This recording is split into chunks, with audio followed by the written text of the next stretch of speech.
Di acara webinar Manajemen Pengolahan Sampah Rumah Tangga yang diselenggarakan oleh mahasiswa Presiden University Program Studi.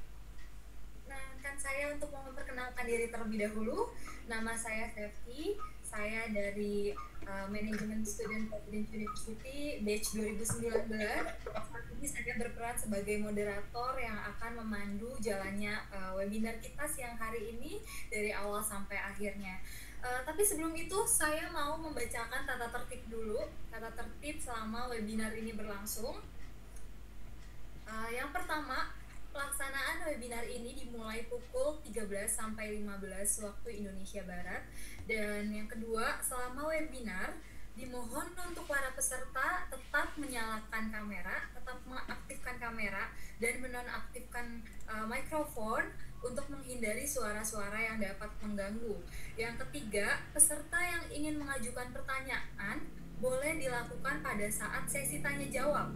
Dan yang keempat, akan ada hadiah menarik bagi 5 orang penanya dengan pertanyaan terbaik yang nantinya akan dipilih oleh narasumber atau yang akan dipilih oleh tim kami.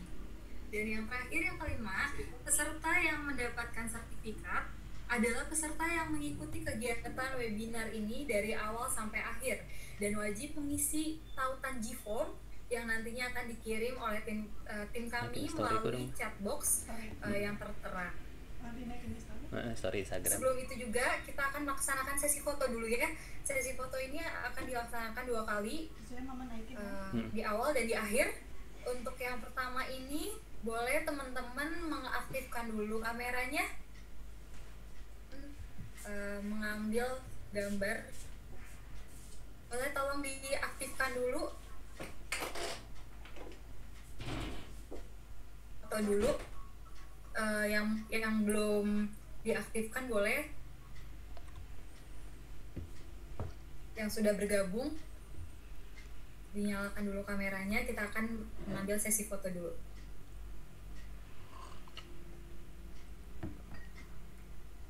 Saya hitung sampai 1 sampai 3 ya.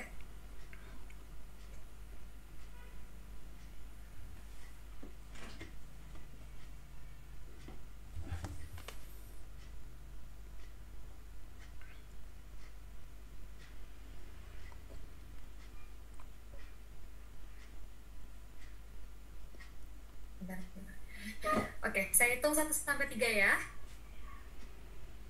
2, 3. Boleh senyum semuanya atau dengan gaya bebasnya.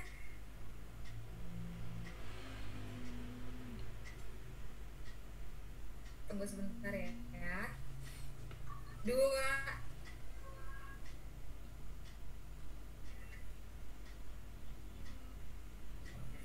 Oke.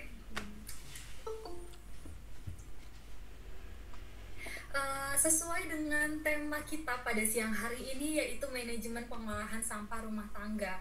Kenapa sih webinar ini kita adakan dengan tema seperti itu?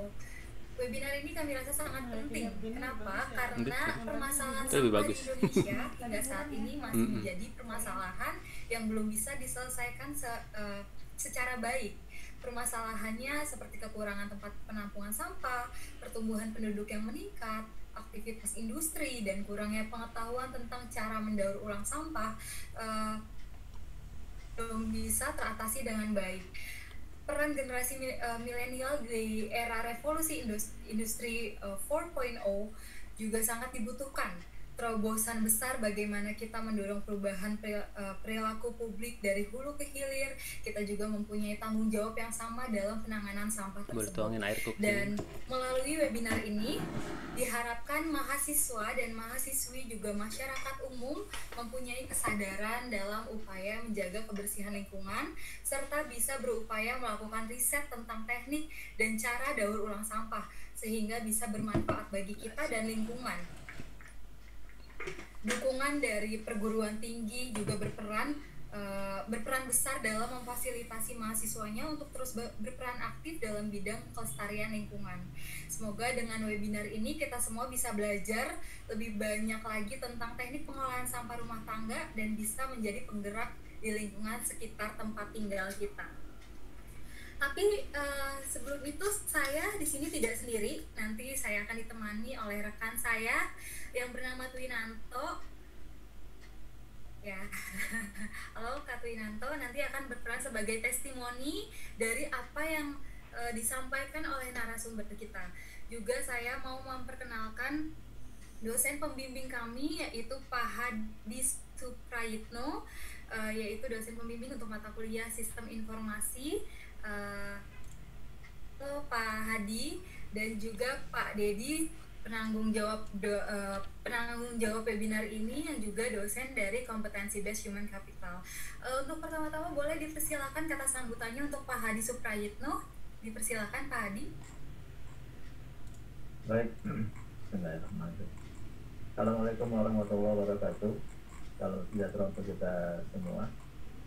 Pertama, terima kasih kepada Pak Wahyu Andito yang sudah berkenan hadir ya Pak pada acara ini, join dengan kita yang nantinya mungkin akan berbagi ilmu, berbagi pengalaman pada kita semua, sehingga apa yang sudah dilakukan oleh kami selaku pengajar bersama Pak Dedi tentunya dalam rangka memfasilitasi mahasiswa untuk lebih sadar lingkungan, menjadi motor penggerak untuk kebaikan di lingkungannya ya, dalam bentuk yang sangat banyak tentunya. Cuma dalam konteks ini adalah bagaimana kita peduli terhadap lingkungan kita, lingkungan sekitar kita, yaitu rumah tangga. Apa yang bisa dimanfaatkan dari rumah tangga untuk kebaikan lingkungan. Misalnya yang sudah sangat-sangat urgent seperti yang tadi Pak sampaikan ya, tentunya pengolahan sampah. Nah, sampah mungkin kelihatan sederhana ya, tapi kalau kita telusuri lagi, wah ini sesuatu yang luar biasa. Bahkan dari pemerintah itu sudah menunjukkan komitmennya ya, bagaimana mengolah sampah ya, sehingga di bawah Departemen Lingkungan Hidup dibentuk satu tim dan mereka membentuk satu jaringan informasi ya, yang disebut sebagai Sistem Informasi Pengolahan Sampah Nasional. Nah, dari situ kita bisa lihat berapa besar jumlah sampah yang ada di lingkungan kita ya, kemudian sumbernya dari mana saja ya, kemudian jenis-jenisnya apa saja gitu ya.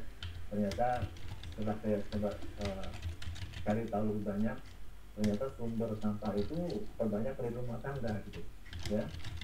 Kemudian jenis sampahnya kebanyakan adalah sisa makanan ya. Kemudian siapa kontributor terbesar untuk sampah ini ya, ternyata di kota-kota besar.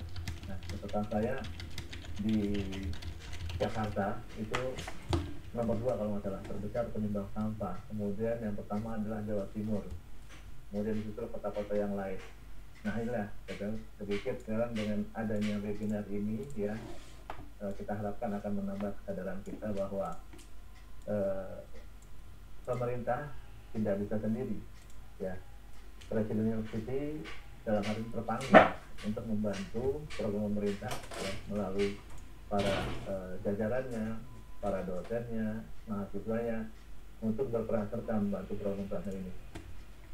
Bagaimana program ini bisa berjalan sukses, bagaimana program ini bisa memberi manfaat yang lebih besar lagi pada kita semua ya. Karena kalau kita tidak peduli siapa lagi ya. Nah, saya sangat menghargai peran dari Pak Wahyu Andito dengan rumah hijau.net-nya ya Pak ya, berbagi ilmu, kemudian berkorban waktu, berkorban pikiran untuk kebaikan kita semua. Nah, di sini juga lengkap dengan adanya Mas Twinanto nih selaku testimoni ya. Jadi kita nggak hanya bicara teori, tapi ada teori-teori yang sudah diaplikasikan gitu. Nah, mudah-mudahan dengan kolaborasi antara penggagas ya, berikut motivator ya seperti Pak Wahyu Andito, lalu ada testimoni ya dari Mas Twinanto, ini satu yang sifatnya sinergi, nggak hanya teori tapi sudah loh diaplikasikan, dibuktikan. Nah, mudah-mudahan dengan adanya webinar ini menambah motivasi kita semua ya, menambah pengetahuan kita semua, dan yang penting adalah kesadaran bahwa kita bagian dari lingkungan yang harus selalu menjaga kebersihan, menjaga keasrian, menjaga amanat untuk nasib hidup kita gitu, bahwa lingkungan kita tuh bukan cuma kita sendiri nantinya akan dirasakan juga oleh anak cucu kita. Nah, kalau kita bisa mewariskan lingkungan yang bersih, yang baik, yang artikan anak cucu kita, tentunya akan ada kebaikan. Ya, barangkali itu saja dari kami. Nah, sekali lagi atas nama tim dosen saya dengan Pak Dedi Irianto, terima kasih kepada Pak Wahyu Andito dan juga teman-teman panitia dan juga Mas Winto terutama ya yang sudah menjadi testimoni ini atas adanya program peduli lingkungan dalam bentuk pengelolaan sampah. Demikian, saya kembalikan kepada MC. Assalamualaikum warahmatullahi wabarakatuh. Waalaikumsalam. Terima kasih banyak Pak Hadi untuk kata sambutannya. Selanjutnya Pak Dedi ada yang mau disampaikan atau kata sambutannya, dipersilahkan Pak Dedi Rianto.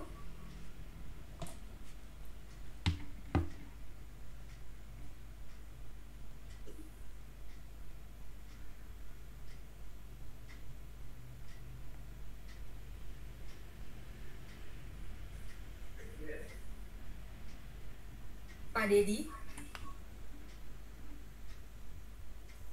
Mungkin sudah diwakili saya kali Mbak. Ya. Oh, ya. Ada yang mau disampaikan Pak Dedi? Ya. Kata sambutannya sedikit. Oke, makasih Mbak. Makasih setelah itu Pak Hadi dan teman-teman sekalian. Jadi kan ya seperti berhasil dari darat, tapi implementasi di masyarakat itu memiliki dampak gitu ya, yang pada akhirnya kita masuk pada green gitu ya. Jadi baik itu green world atau green home ya bangga. Yang penting dari sendiri memiliki dampaknya. Oke, itu aja. Terima kasih. Assalamualaikum warahmatullahi wabarakatuh. Ya, terima kasih Pak Dedi, Pak Hadi. Selanjutnya yang paling kita tunggu-tunggu untuk menceritakan tentang bagaimana ilmunya, bagaimana cara implementasinya dan insight-insight yang bermanfaat dari narasumber kami, yaitu Pak Wahyu Andito. Halo Pak Wahyu Andito, selamat siang. Selamat siang Kak Septi. Iya, selamat siang Pak. Terima kasih telah hadir untuk menjadi narasumber kami di acara webinar siang hari ini. Pak Wahyu nanti akan memberikan insight yang bermanfaat ya Pak ya, ilmu dan pengalaman-pengalaman Pak Wahyu. Nantinya juga selama memaparkan materi, jika teman-teman ada yang mau bertanya, tolong pertanyaannya dikit dulu atau ditulis dulu, dicatat dulu. Nanti setelah sudah bagian sesi tanya jawab boleh ditanyakan. Sebelumnya saya mau membacakan sedikit dari biografi Pak Wahyu Andito dulu ya. Boleh ditampilkan di layar untuk salsa.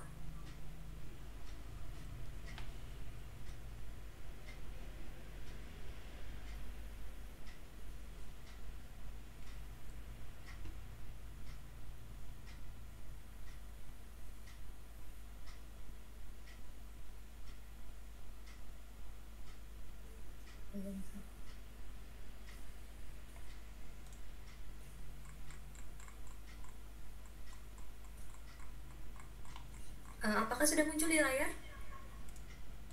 Di layar saya belum kelihatan Kak. Oh, belum. Ya.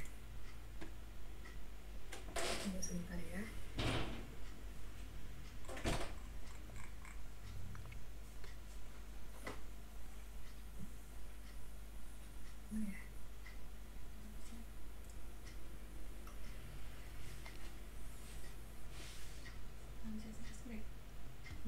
Mereka mau share screen. Mau share screen Apakah apa? Sudah terlihat? Belum. Oh. Share entire screen aja barangkali. Atau saya bacakan aja ya. Gimana Pak Wahyu, saya bacakan saja biografi sedikit dari Pak Wahyu Andito. Pak Wahyu Andito Putro Wibisono ya Pak ya, nama panjangnya. Lahir di Jakarta 21 Juni 1982, domisili Jakarta Timur ya Pak saat ini, yang berprofesi sebagai komposter, urban farmer, dan motif farmer. Sudah terlihat ya di layar ya? Sudah. Titel Pak Wahyu saat ini yaitu adalah sebagai founder dari Rumah Hijau Net, yaitu platform belajar composting dan urban farming. Sejak 2017 juga, Pak Wahyu membantu lebih dari 100 sahabat yang memiliki instalasi hidroponik dan komposter. Pak Wahyu juga memiliki YouTube channel Rumah Hijau Net dengan lebih dari 7.000 subscribers dan lebih dari 100 video sharing dan edukasi seputar urban farming dan composting. Pak Wahyu juga membuka pelatihan composting secara online dan sharing serta edukasi urban farming dan composting secara reguler via sosial media ya Pak Wahyu ya, seperti Instagram. Oke, kita nggak sabar untuk mendengar insight-insight yang bermanfaat dari Pak Wahyu. Kalau begitu langsung saja saya persilakan untuk pemaparan materinya Pak Wahyu. Langsung saja nih Kak Safety. Langsung saja Pak, dipersilakan. Baik, terima kasih. Suara terdengar jelas ya?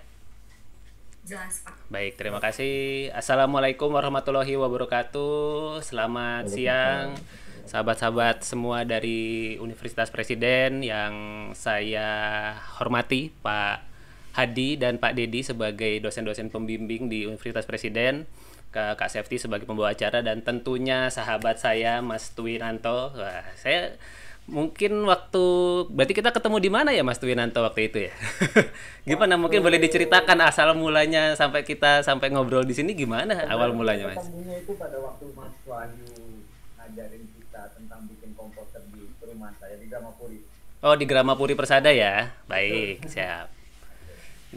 Gimana kalau boleh saya nanti ada sesi testimoninya Mas Twinanto sendiri ya? Ya sudah, nanti kita langsung dengarkan cerita dari Mas Twinanto. Baik, terima kasih sebelumnya.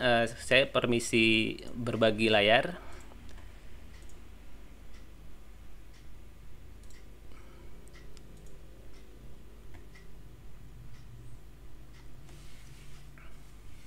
Cek Mas Twinanto, sudah terlihat gambarnya? Oke ya, sudah terlihat ya. Baik. Terima kasih saya lagi buat Universitas Presiden yang sudah mengadakan acara ini, untuk Mas Twinanto sebagai inisiatornya dan semua yang telah membuat acara ini berhasil dan bisa berjalan hari ini. Dan buat saya pribadi sebagai seorang yang menekuni, katakanlah menjadikan keseharian atau pengolahan sampah rumah tangga sebagai sebuah keseharian adalah sebuah kebahagiaan dan kehormatan untuk bisa berbagi apa yang saya lakukan, karena saya semakin hari, kalau mungkin boleh sedikit cerita, saya ini mulai ngompos itu 7 tahun yang lalu. Kemarin diingetin sama Facebook sebetulnya, saya juga nggak ngitung sih sudah berapa tahun, tapi kemarin Facebook ngasih tahu gitu, ngingetin ketika momen mentor saya Mbak Wildayanti datang ke rumah mengantarkan komposter skala rumah tangga yang sampai hari ini masih saya pakai. Dan di situ saya melihat bahwa semakin berjalannya waktu, iya ya, ternyata urusan sampah rumah tangga ini menjadi sebuah hal yang kelihatannya sepele, tetapi ternyata kalau kita bisa melakukannya bersama-sama, efeknya sangat luar biasa.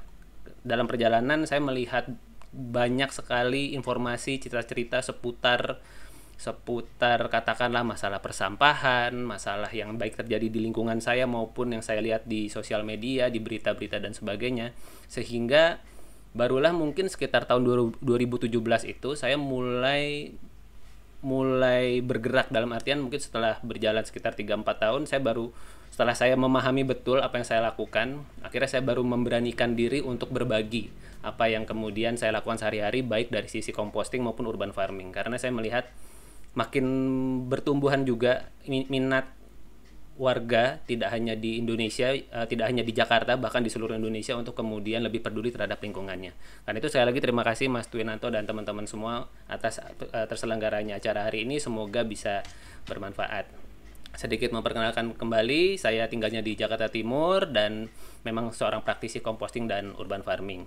Dan ya betul, tadi sebagaimana tadi sampaikan Kak Safety, sejak tahun 2017 bersyukur saya bisa membantu lebih dari 100 sahabat saya untuk memiliki instalasi hidroponik dan komposter di rumahnya. Jadi kebetulan saya juga praktisi hidroponik, dan ini beberapa teman-teman yang kemudian saya bantu untuk kemudian memiliki komposter di rumahnya. Ini ada salah satu foto, mungkin bisa ditebak manakah area yang di Gramapuri Persada tempatnya Mas Twinanto. Nah, tinggal cari aja nanti ya di slide yang ini. Oke.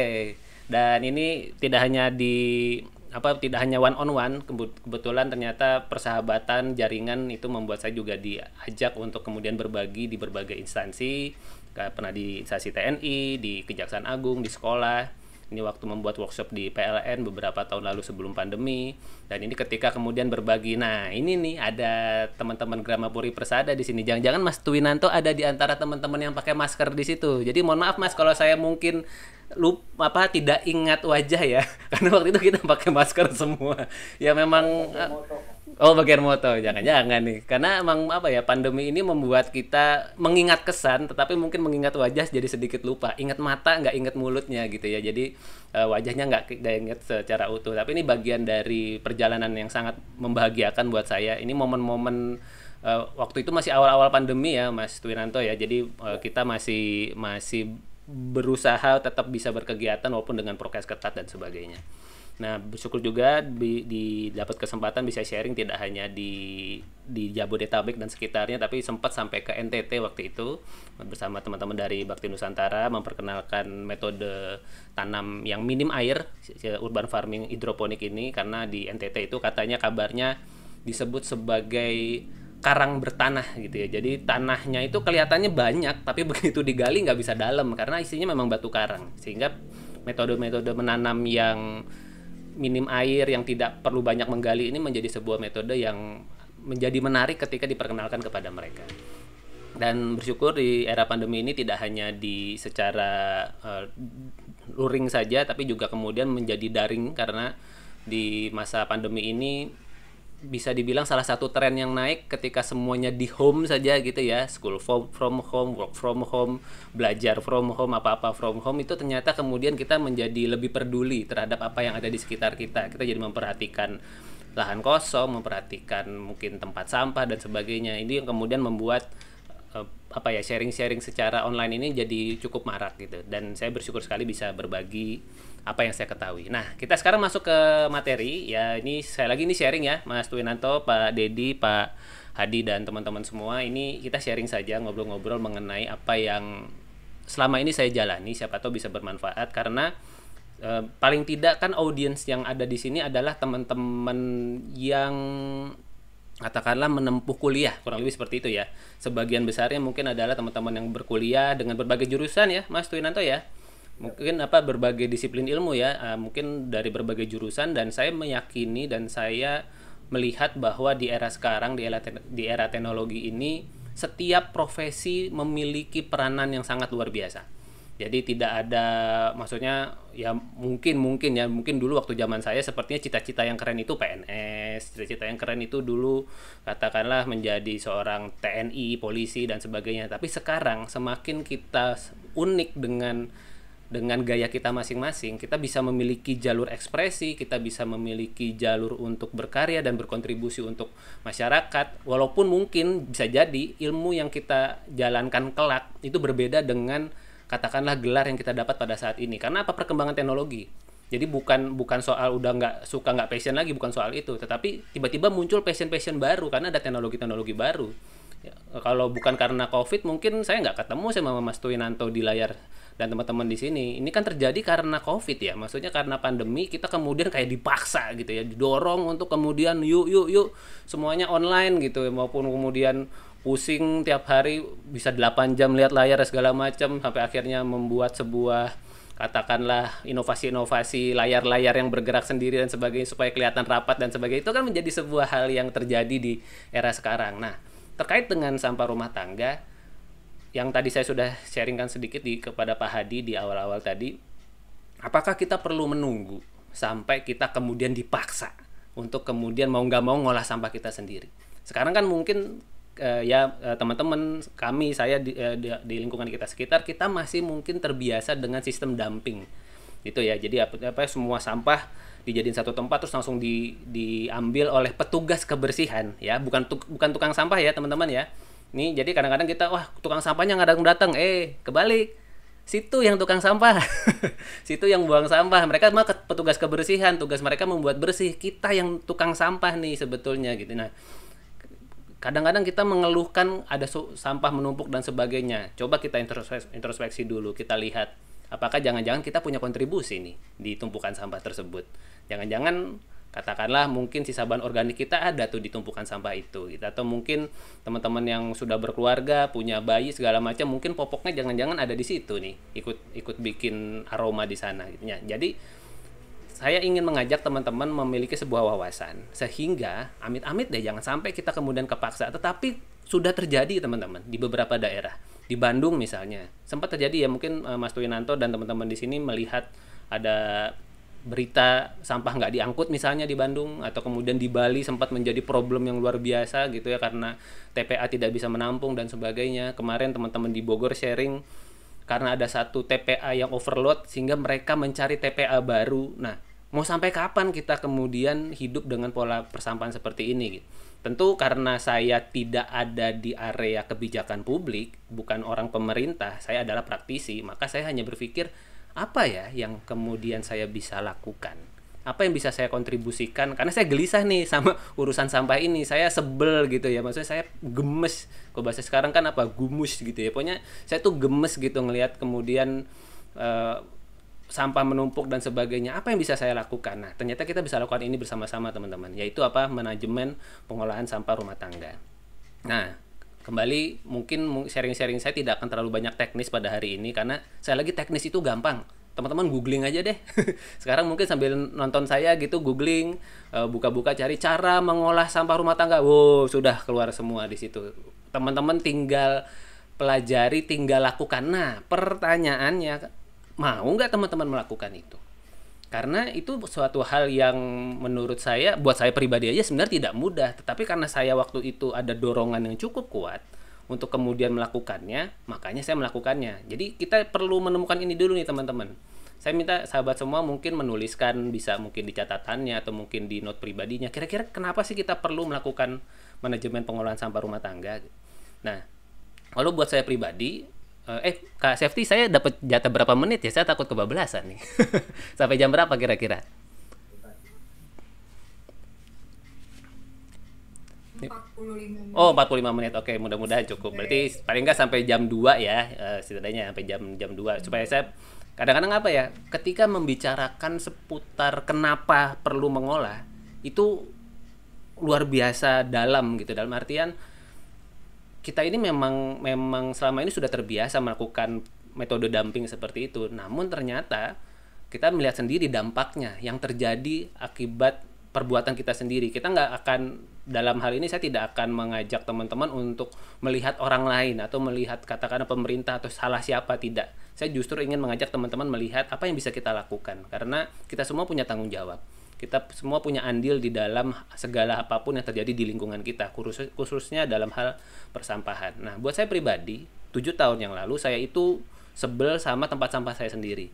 Jadi, saya punya, kebetulan rumah saya di pinggir jalan besar, Mas Tuinanto. Jadi, memang di area komplek, tapi kebetulan jalan besar. Dan dulu sih sepi, tapi sekarang sudah jadi jalur yang cukup protokol di area saya. Karena apa? Angkot udah lewat di situ gitu.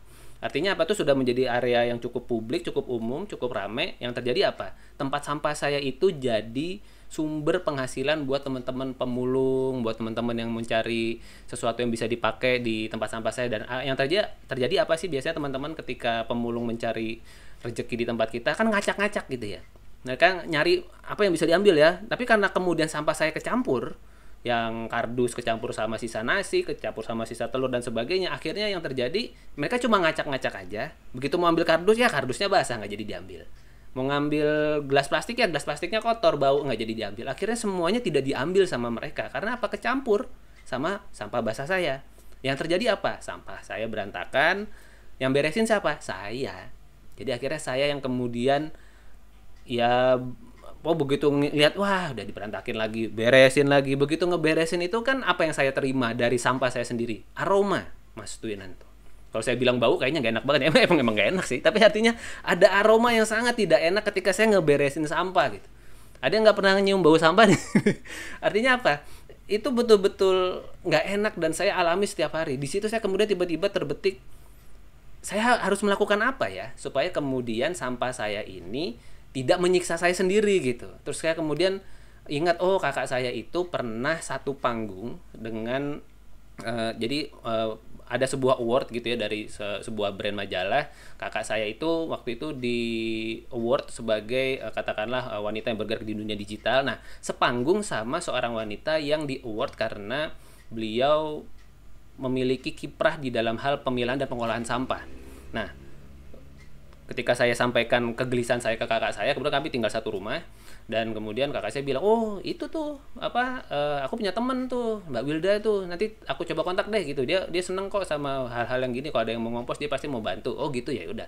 Nggak lama setelah itu betulan datang orangnya ke rumah, dan kemudian mengantarkan komposter, dan kemudian di situ saya belajar, oh ternyata ngolah sampah itu simple ya. Karena apa? Kalau mungkin teman-teman mampir ke Facebooknya Mbak Wilda, silakan cari di Wildayanti gitu ya di Facebook. Beliau adalah seorang pengelola seorang wanita yang memang memiliki sudah mendedikasikan hidupnya di dalam hal pengolahan sampah, edukasi bank sampah. Beliau tahun ini terpilih menjadi ketua ASOPSI itu Asosiasi Bank Sampah Seluruh Indonesia. Dan ya urusannya udah ke kementerian, terus kemudian edukasi ke daerah-daerah. Tapi itu 7 tahun yang lalu, belum di level itu. Itu saja beliau sudah begitu bersemangat. Dan kemudian kalau teman-teman lihat foto-fotonya, tampangnya nggak ada dekil-dekilnya gitu. Jadi maksudnya dandan, pakai hak tinggi gitu. Terus saya sengaja menampil begini untuk ngajak teman-teman melihat bahwa ngolah sampah itu nggak harus dekil, boleh tetap cantik dah sambil mengolah sampah gitu. Dan itu yang beliau tunjukkan. Jadi walaupun kukunya panjang-panjang berkutek-kutek begitu, tapi tetap sampah ya dipegang pakai tangannya gitu. Saya lihat iya juga ya, karena kan sampah itu jadi problem ketika dia lama tidak terolah, teman-teman semua. Tapi ketika masih seger, ya dia tuh seger, ibaratnya kita pegang-pegang ya nggak ada masalah gitu. Dia jadi agak menantang untuk diolah ketika sudah tersimpan lama. Nah itu, jadi di situ saya dapat mindset baru. Oh iya ya juga ya. Berarti kita nggak boleh nyimpen sampah terlalu lama nih kalau mau diolah. Dan di situ saya melihat bahwa mengolah sampah itu begitu simpelnya. Nah, disitulah yang kemudian menjadi titik awal saya sampai hari ini. Bersyukur sekali sejak itu saya tidak pernah lagi mengeluarkan sampah saya ke depan ke sana. Nah, mengapa perlu melakukan? Karena saya mendapatkan manfaatnya, karena saya tahu why-nya. Saya tahu very big why kenapa saya melakukan itu, dan apa yang akan saya dapat kalau saya melakukan itu, dan apa yang akan saya terima kalau saya tidak melakukan gitu. Itu kuat banget di saya. Sehingga sampai hari ini sudah 7 tahun berjalan, saya tetap melakukan proses pengolahan sampah di rumah. Nah, ini yang ingin saya sharingkan ke teman-teman semua, bahwa jadi maaf ya kalau di slide ini lama banget gitu ya, karena memang kita perlu dapat kenapanya dulu teman-teman semua. Setelah itu sama seperti kata teman-teman kuliah deh, misalnya belajar sesuatu, kalau teman-teman tidak dapatkan why-nya, maaf ya Pak dosen-dosen ya, kalau misalnya mungkin hanya sekedar lulus saja gitu, atau hanya sekedar menyenangkan orang tua Anda kuliah, mungkin tidak akan sesemangat kalau kemudian teman-teman tahu ilmu yang saya pelajari ini akan berkontribusi dalam hal ini. Ketika saya lulus saya akan melakukan ini. Itu berbeda ketika teman-teman tahu why-nya, tujuannya di sananya apa. Nah, sama ketika kita mengolah sampah rumah tangga, sama. Ketika saya berbagi hari ini, saya memiliki sebuah semangat bahwa setidaknya, mudah-mudahan sekarang ada 29 partisipan ya misalnya.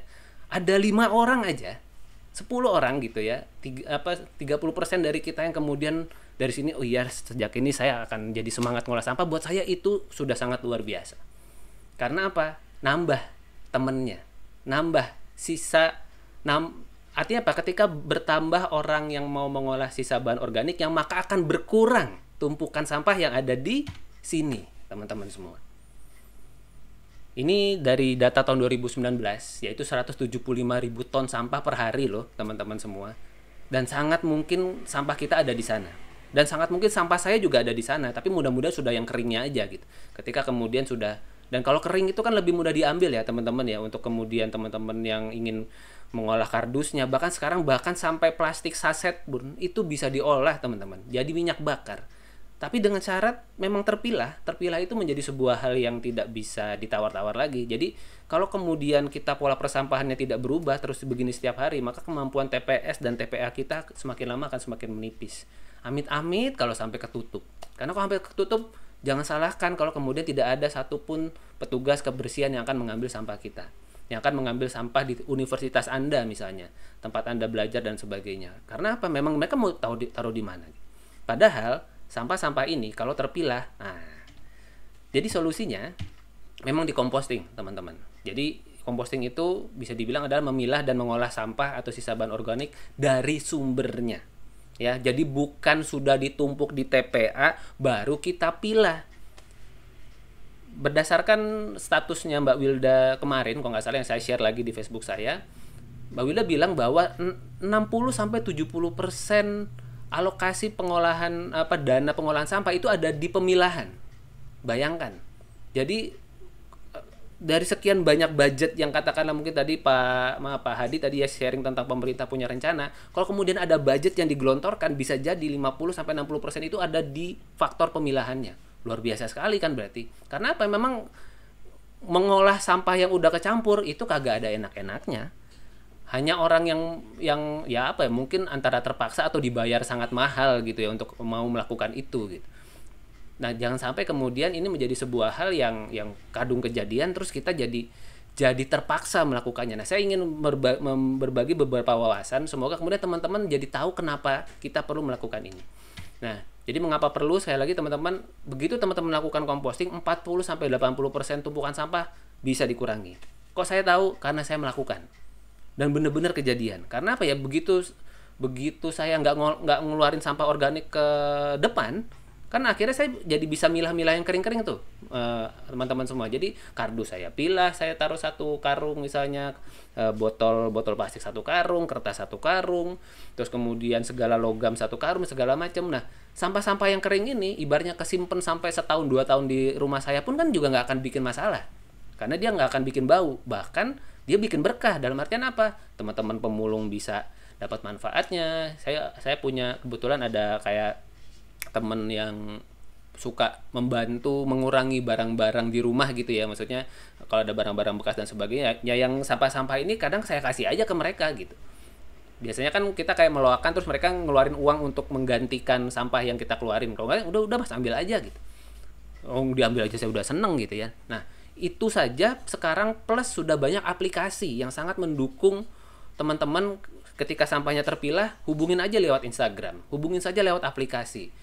Itu didatengin ke rumahnya teman-teman untuk kemudian mengambil sampah yang sudah teman-teman simpan ya. Mungkin ada kuotanya ya, katakanlah kalau sudah 3 kilo baru bisa dijemput dan sebagainya. Tapi teman-teman sekarang sudah banyak aplikasi, banyak orang-orang yang sudah lebih peduli untuk kemudian mengambil sisa bahan organik, sisa bahan anorganik yang sudah terpilah.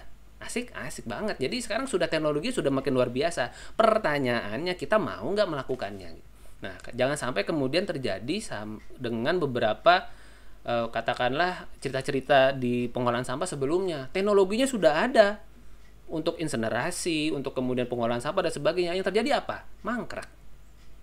Katakanlah mungkin teman-teman Pak Hadi mungkin lebih memahami bahwa sebetulnya salah satu amanat undang-undang itu setiap kelurahan itu perlu punya alat pengolah sampah dan alat dia seperti satu alat kompos, satu alat buat seperti buat penggiling gitu. Jadi dia pencacah sampah organik. Itu wajib diadakan di setiap kelurahan. Pertanyaannya kelurahan mana yang menjalankan sampai hari ini? Jujur di sekitaran Facebook saya nggak pernah lihat ada kelurahan yang menjalankan itu, bahkan di kelurahan saya sendiri gitu. Makanya saya daripada nunggu kelurahan saya jadi ya mendingan saya mulai dari sekarang gitu. Dan ya nggak ada masalah ya, saya mulai sendiri, wong saya yang butuh kok. Nah, artinya apa?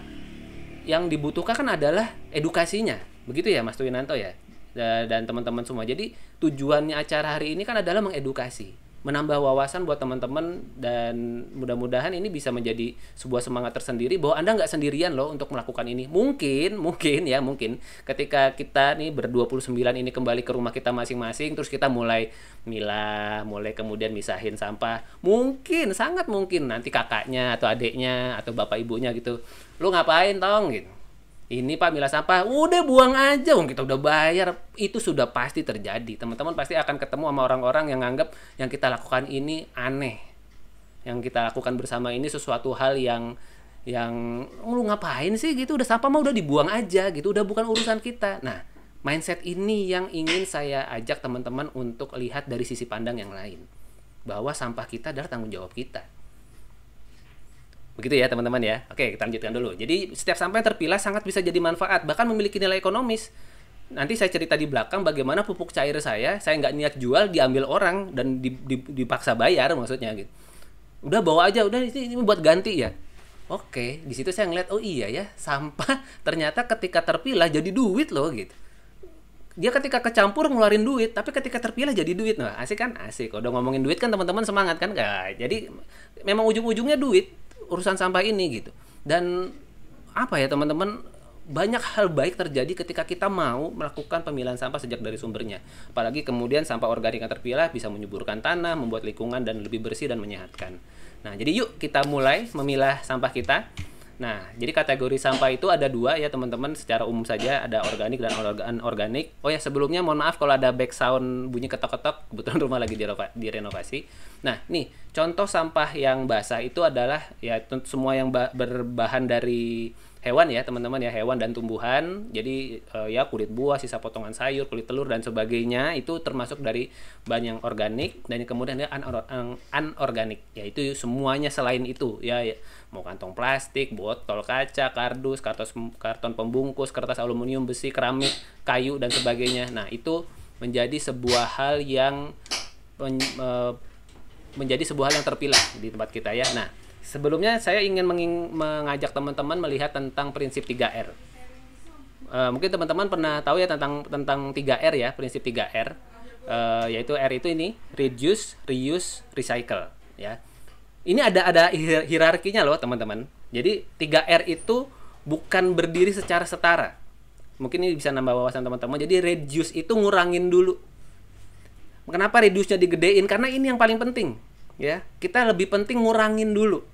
Jadi mindsetnya bukan misalnya gini, ada bank sampah di tempatnya teman-teman, terus toh ada bank sampah ini, akhirnya teman-teman tetap beli botol kemasan, beli katakanlah beli jajanan segala macam pakai kemasannya dan sebagainya.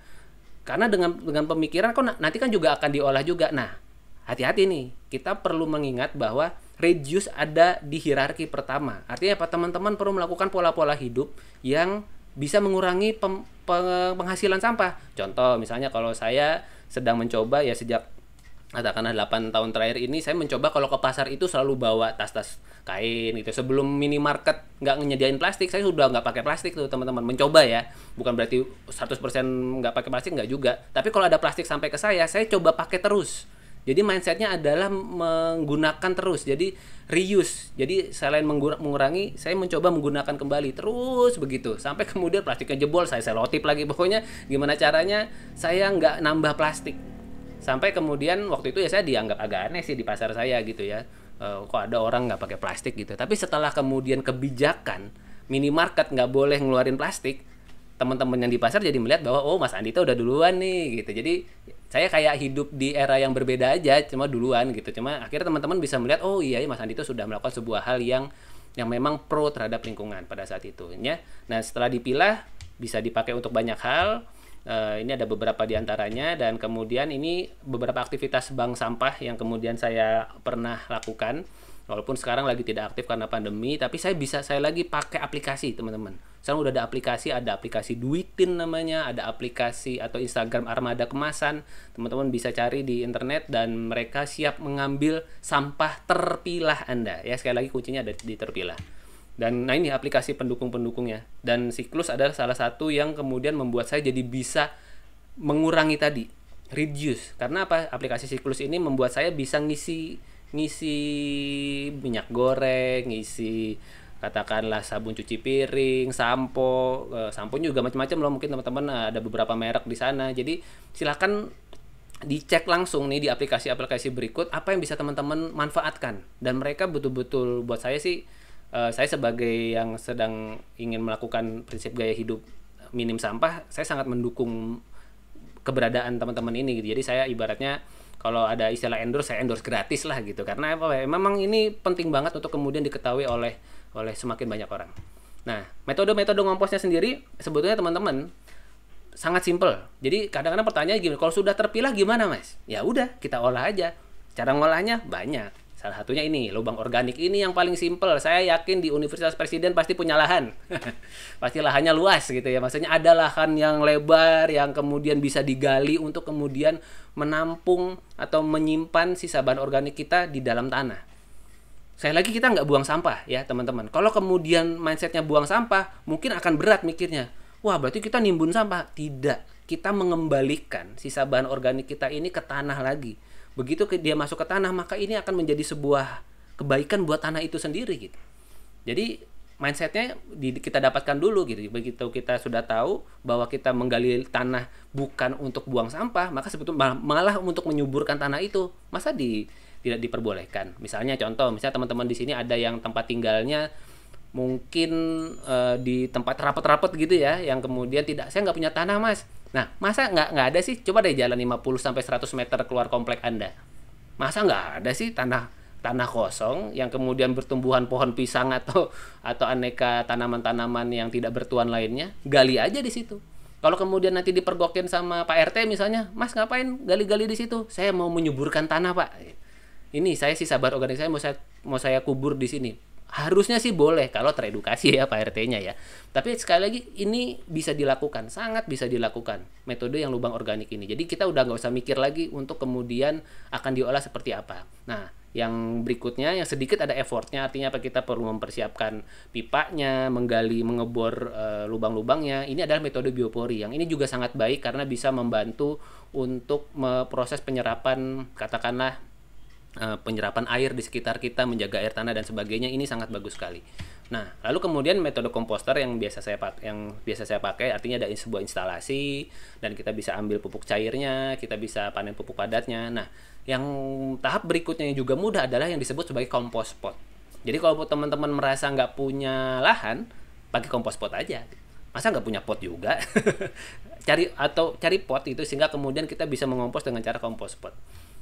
Nah, ini juga menjadi sebuah metode yang menarik menurut saya. Saya baru lakukan ini mungkin sekitar hampir mau 2 tahun. Jadi ketika saya mengenal metode ini, saya geleng-geleng dalam artian, gile, kulit buah kita yang kita mungkin selama ini sia-siakan gitu ya, buang tempat sampah begitu saja. Bisa menjadi sebuah hal yang sangat bermanfaat. Ekoenzim ini teman-teman, mungkin teman-teman yang sudah pernah pengalaman bisa sharing, mungkin di kolom chatting bisa komentar dipakai buat apa aja ekoenzim. Ekoenzim ini dipakai untuk, buat saya adalah sebagai pengganti alat-alat kebersihan di rumah. Jadi katakanlah saya ngepel pakai ekoenzim. Saya membersihkan minyak di kompor pakai ekoenzim. Saya mencuci sayuran pakai ekoenzim. Ekoenzim ini dibuat dari sisa kulit buah yang kemudian kita fermentasi dengan gula merah, didiemin selama 3 bulan. Ada takarannya tertentu ya, ada takarannya, dan hasilnya walaupun sudah 3 bulan terfermentasi, aromanya aroma jeruk kecut segar gitu, tergantung kulitnya di apa yang dikompos ya. Tapi aroma kecut segar ini bertahan selama 3 bulan bahkan lebih. Dan ketika teman-teman ketemukan dengan minyak, keambil minyaknya.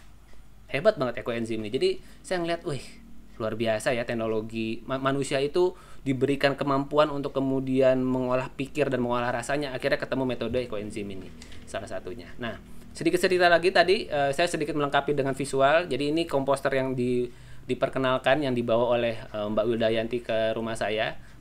Warnanya masih hijau, masih bagus pada saat itu. Sekarang kalau teman-teman lihat di Instagram saya udah butak warnanya, tetapi masih berfungsi, masih sangat berfungsi. Nah, ini ya teman-teman, saya menghasilkan pupuk cair dari situ. Jadi dari sisa bahan organik itu saya punya pupuk cair, saya botolin. Ya terima kasih media sosial. Kemudian begitu saya sharing, wah saya habis panen pupuk cair nih, mau dong mas. Lah kok jadi pada mau gitu. Orang saya mau pakai sendiri, tapi akhirnya pada mau datang ke rumah, ambil, terus ya udah, berapa harganya? Lah berapa harganya? Dari sampah. Ya udah, akhirnya mereka memberikan gantinya gitu ya, memberikan pertukaran.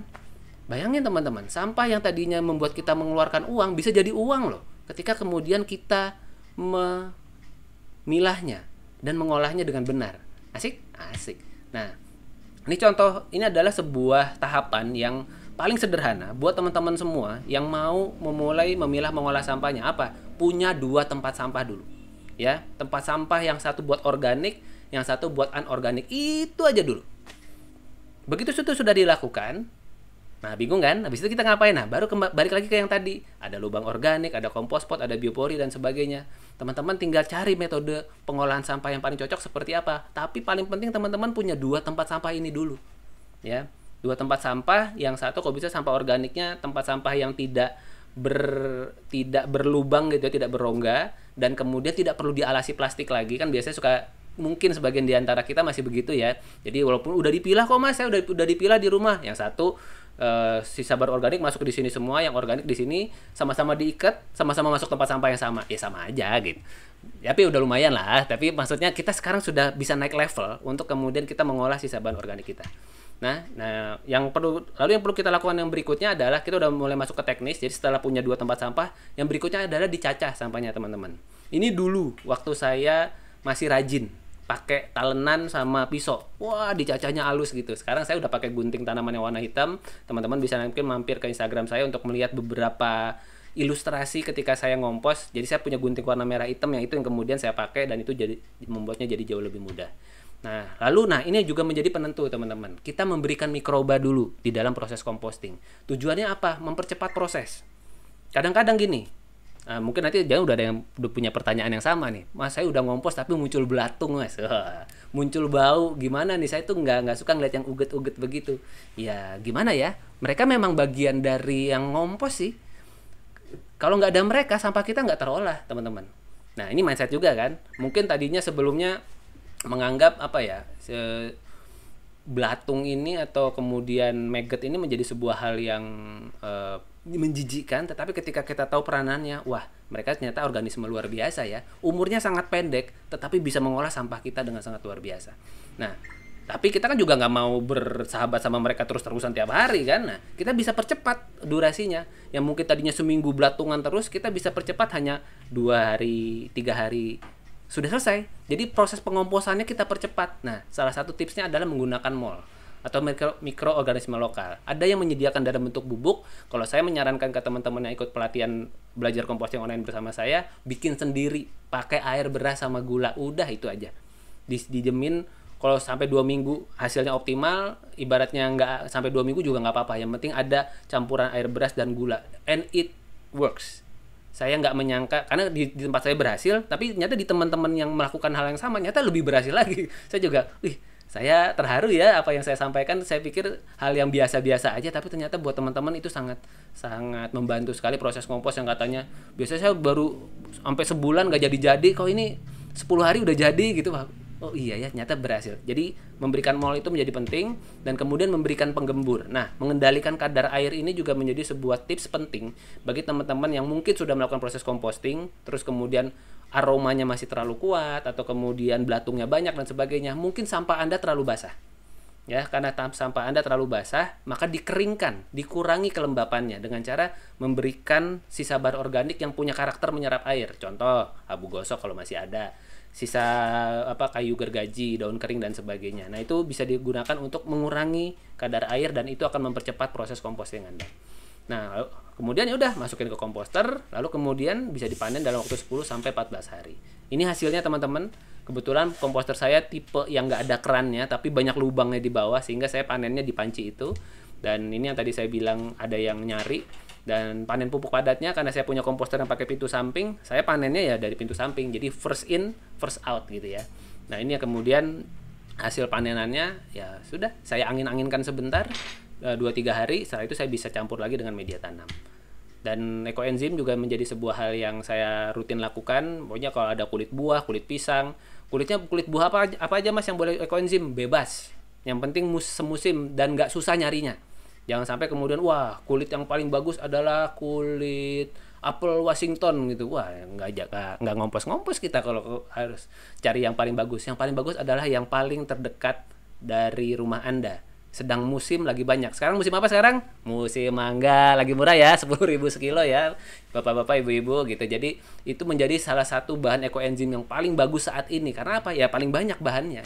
Jadi cari aja yang paling murah, yang paling banyak, yang bisa kita nikmati juga buahnya gitu ya. Jadi ini saya lakukan, dan secara umum mungkin teman-teman boleh screen capture atau kemudian mungkin nanti dibagikan slide-nya. Si bahan-bahan ini itu kurang lebih hitungannya seperti ini. Perbandingannya. Jadi kalau kulit buahnya 150 gram, gula merahnya 50 gram, airnya 500 ml air. Bisa disimpan di botol ukuran 1 liter atau 2. Kalau mau bikin 2 liter tinggal dikali 2 aja semua bahannya. Tetapi perbandingannya kurang lebih seperti ini. Ya, teman-teman. Jadi ibaratnya saya mau bikinnya 5 liter, ya udah tinggal dikali 5 aja semuanya. Atau dikali 10, silakan. Perbandingannya kurang lebih seperti ini, teman-teman. Karena apa? Karena ini berdasarkan riset, sehingga karena saya melakukan, saya melihat memang kemudian hasilnya sangat stabil, sangat baik kalau kita sesuai dengan perbandingannya, berusaha sesuai ya. Jadi bukan kan ada ngompos suka-suka gitu ya. Ya semakin kita ketemu polanya dan standarnya, maka hasilnya akan lebih baik. Hasil yang lebih baik akan membuat Anda bersemangat untuk melakukannya lagi. Ya, jadi jangan sampai kemudian dapat hasil yang kurang baik. Wah, saya nggak bakat. Nggak ada urusannya nggak bakat sama bakat dalam urusan ngolah sampah. Pertanyaannya tinggal mau atau nggak mau aja kalau dalam urusan sampah ya. Jadi nggak ada urusan apa tangan dingin, tangan panas ngolah sampah. Oh nggak. Itu Anda malas atau nggak malas aja gitu. Kalau urusan sampah. Karena apa? Kita kan menghasilkan sampah setiap hari ya, teman-teman ya. Nah itu, makanya kita perlu punya, menurut saya ini adalah skill yang perlu kita miliki bersama untuk bisa mengolah sisa bahan organik kita. Nah ini saya perkenalkan mentor saya Mbak Wildayanti. Beliau itu ada Facebooknya, ada Instagramnya, silakan di follow saja. Salah satu project beliau yang sedang berjalan sampai hari ini adalah Sentul City Recycle Center. Jadi di situ apa ya, beliau mencoba membuat sebuah percontohan, bisa loh sampah yang dihasilkan domestik itu kemudian semuanya ada kanalnya, organik diolah. Ini komposter yang skala besarnya ya teman-teman ya, yang di sebelahnya Mbak Wilda tuh yang skala besarnya. Terus kemudian nanti ada juga pengolahan di dalam ruangannya, itu ada alat pirolisis, ada alat kemudian alat ngepres gitu ya. Jadi plastik-plastik itu dipres, yang kemudian plastik botol plastik dan sebagainya. Kemudian jadi apa? Jadi bahan baku industri lagi. Jadi industri juga membutuhkan sebetulnya bahan baku dari kita. Tetapi karena kita nggak milah, maka kita jadi penyumbang sampah terbesar. Padahal pada saat yang sama, industri-industri itu mengimpor loh teman-teman. Sampah-sampah terolah dari luar sana. Kan sayang banget ya. Artinya kita punya bahan baku banyak, tapi karena kita nggak mengelola, akhirnya mereka ngambilnya dari negara lain. Kan sayang banget. Nah, ini jadi composting skala kawasan, mereka sudah punya sistemnya dan sebagainya. Ibaratnya teman-teman kalau mau melakukan sebuah studi tour gitu ya, mau lihat langsung bagaimana pengolahan sampah kawasan, siapa tahu mau diterapkan di Universitas Presiden, mau ada sebuah area, jadi Universitas Presiden mau menjadi Green University gitu ya, yang kemudian menjadi sebuah universitas yang pro terhadap lingkungan dan sebagainya, mungkin bisa melakukan studi banding ke sini, ke tempatnya Mbak Wilda. Silakan langsung kontak saja beliau ya di Facebooknya tadi, di Instagramnya, karena ya beliau sibuk banget. WA saya aja belum tentu dibalas. Karena memang beliau tuh betul-betul padat, tapi beruntungnya beliau tuh aktif di Facebook. Jadi saya tahu update. Yang penting tetap update, dan kadang-kadang ntar baru setelah ini direkam ya, nanti ketahuan sama Mbak Wilda. Tapi maksudnya gini, biasanya kadang-kadang 3-5 hari, "Mas, maaf saya baru balas." Gak apa-apa, yang penting dibalas, tahu kok Mbak sibuk dan sebagainya. Nah, manfaatnya teman-teman, ini akhirnya apa? Sampah ya. Tadi kita kan dari ngomongin sampah ya. Sesuatu yang mungkin selama ini punya image buruk mungkin di sekitar kita, atau mungkin sejak kecil kita dibesarkan dengan hati-hati dengan sampah dan sebagainya. Tapi ketika kita bisa memilah dan mengolahnya dengan benar, teman-teman, hasilnya adalah sesuatu kebaikan buat lingkungan kita. Ini saya ngambil skala kecil yang terlihat dan tercapture dari keseharian saya aja. Jadi saya bukan punya saya tanahnya, jadi ada tanah sebelah yang kemudian saya bisa pakai untuk kemudian bertanam, karena yang punya tanah nggak membangun apa-apa. Nah ini saya bikin tanaman-tanaman seperti ini, ya udah modalnya media tanam, dan kemudian pupuknya dari mana? Dari yang tadi itu, pupuk organik cair dan pupuk organik padatnya saya manfaatkan, dan kemudian jadinya tanaman-tanaman seperti ini. Memang tidak wow ya dari sisi ukuran, ya mungkin saya perlu lebih baik lagi belajar soal bertanam seperti ini, tapi buat saya bukan soal hasilnya, tetapi apa yang saya pakai di sana gitu. Artinya apa? Sampahnya kembali lagi ke tanahnya jadi tanaman bermanfaat, dan itu kemudian kembali ke saya lagi. Artinya apa? Sudah terjadi sebuah sustainable living gitu ya, sebuah hidup yang berkelanjutan dalam skala kecil di rumah saya. Kira-kira ini bisa nggak dilakukan di tempatnya teman-teman masing-masing? Sangat bisa. Apalagi kalau skala kawasan kayak Universitas Presiden. Kalau kemudian mengatakan mungkin Pak dosennya atau rektornya atau dekan dan siapanya yang kemudian memberikan sebuah instruksi gitu ya. Mulai hari ini kita wajib memilah dan mengolah sampah kita gitu misalnya. Ya tentu kan mungkin awalnya ketika memilah terus kita ngapain, tapi kan dengan wawasan hari ini mudah-mudahan teman-teman jadi tahu bahwa semuanya ada solusinya loh. Dan kita hanya perlu mengalokasikan waktu tidak lama sebetulnya untuk kemudian melakukan atau kemudian melakukan proses composting. Ya sama kayak saya suka menganalogikan composting itu kayak kita ke toilet tiap hari. Ada yang nggak ke toilet di sini? Ada yang tidak buang air besar di sini, katakanlah. Sama kan? perlu dialokasikan waktu? Sangat perlu. Ah, nanti aja deh, besok aja. Enggak bisa ditahan-tahan begitu juga. Bisa jadi penyakit di badan Anda kalau kemudian buang air kecil, buang air besar Anda tidak dialokasikan waktu. Nah, sama ngompos itu juga seperti itu, teman-teman. Dialokasikan waktu. Diniatkan 5 menit kah, 10 menit per hari gitu untuk kemudian memang mengolah sampah rumah tangga Anda. Sama seperti Anda mandi, sama seperti Anda makan. Ini adalah bagian dari keseharian kita, teman-teman. Nah, ini ya setelah sekian katakanlah 2-3 minggu berlalu, ya ini yang jadinya jadi tanaman-tanaman tumbuh, dan sekali lagi ini semua pupuknya pakai bahan organik yang tadi saya kompos, dan tidak hanya model yang tanah besar, model polybag pun gitu ya. Model polybag pun juga kemudian tumbuh dengan baik menggunakan sisa bahan organik tadi, sampah-sampah yang terolah, dan ya sudah, panen ini menjadi sebuah momen-momen membahagiakan yang saya lakukan setiap harinya. Nah, teman-teman semua, sebagai penutup bahwa menumbuhkan tanaman kita sendiri itu memang seperti kita mencetak uang kita sendiri sebetulnya. Saya mau tanya sekarang teman-teman di sini, kira-kira ketika teman-teman bekerja nanti suatu hari, atau mungkin sekarang sudah ada yang mulai ambil bekerja sambilan dan sebagainya, punya usaha dan sebagainya, kira-kira kalau udah punya uang mau dipakai buat apa? Membuat makan juga kan? Katakanlah teman-teman punya uang 1 miliar, terus kemudian berada di sebuah tempat yang nggak ada satupun orang yang nanam tanaman, yang nanam makanan di tempat Anda gitu. Mau jadi apa duitnya? Mau makan duit? Nggak bisa. Duit itu perlu dikonversi menjadi bahan makanan. Dan kemudian ya ketika kita menanam tanaman kita sendiri, melakukan urban farming, composting tadi itu, ya kita sebetulnya seperti sedang mencetak duit kita sendiri gitu.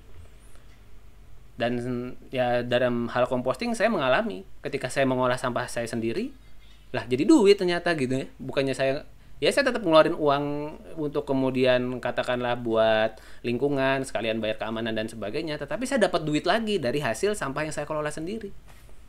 Itu yang bisa kita lakukan, teman-teman. Saya aja yang skala rumah tangga bisa, apalagi yang skala kawasan. Dan semuanya sudah ada yang melakukan, tinggal pertanyaannya apakah kita mau melakukan itu. Jadi yuk kita jaga lingkungan dan bumi kita dengan melakukan composting dalam setiap sisa organik yang dihasilkan oleh rumah tangga kita. Jadi manajemen pengolahan sampah rumah tangga sesungguhnya sesederhana itu, teman-teman. Sesederhana teman-teman punya 2 tempat sampah, sesederhana teman-teman menentukan metode composting apa yang akan dilakukan. Demikian mungkin ini sedikit, kalau teman-teman mau ngobrol lebih langsung dengan saya ada nomor WhatsApp-nya, ada di Facebook, Instagram juga, ada channel YouTube juga tadi yang sudah disebutkan oleh Kakak MC. Silakan mampir untuk kemudian mendapatkan inspirasi-inspirasi seputar urban farming dan composting, siapa tahu bisa bermanfaat. Jadi terima kasih, saya kembalikan ke Kak Safety sebagai MC. Terima kasih. Baik Pak Wahyu, terima kasih banyak untuk ilmunya. Teman-teman, ini sangat untuk kita, jadi kalau bukan kita siapa lagi gitu. Kalau misalnya dari mulai hal kecil kita bisa membedakan sampah organik dan anorganik, bisa kita coba di rumah kita masing-masing, kenapa nggak kita coba dulu gitu, kita mulai dari sekarang gitu. Terima kasih banyak Pak Wahyu Anito atas ilmunya. Tapi sebelum itu kita juga mau mendengar Tuinanto, rekan saya Tuinanto, yang akan memberikan testimoni dari apa yang sudah pernah diterapkan, yang sudah diimplementasikan dari ilmu-ilmu yang tadi sudah dipaparkan oleh Pak Wahyu Anito. Silakan Pak Tuinanto, dipersilakan testimoninya.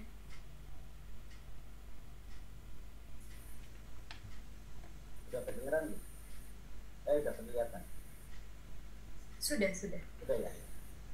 Oke, terima kasih teman-teman semua, Mas Wahyu, Pak Dedi, juga teman-teman rekan-rekan mahasiswa Presiden University.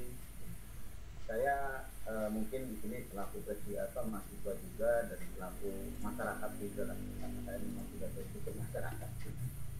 Jadi awalnya kenapa saya ikut di pelatihan komposter sama Mas Wahyu, mungkin waktu itu juga kita memang belum saling kenal sama Mas Wahyu. Kenalnya kok pada saat sekarang ya Mas Wahyu ya. Nah, jadi perumahan kami atau perumahan saya itu di lingkungan Damas Budi Persada tepatnya. Nanti kalau mau ngirim oleh-oleh tak kasih alamatnya. Jadi itu menjadi salah satu lingkungan yang didaulat menjadi R-nya dari PT Hitachi Astemo ya, kalau dulunya Towa. Jadi masuk ke kampung bersejahtera. Ada program kontribusi sosial berkelanjutan, mengedepankan 4 pilar program, yaitu pendidikan, kewirausahaan, lingkungan, dan kesehatan. Dan ini salah satu pertama kita diundang ke manajemen, waktu itu namanya masih PT Towa, belum bekerja di Astemo. Nah, ini beberapa pengurus lingkungan, Pak Lurahnya juga ada. Nah ini Mas Wahyu juga mungkin udah lupa kali ya.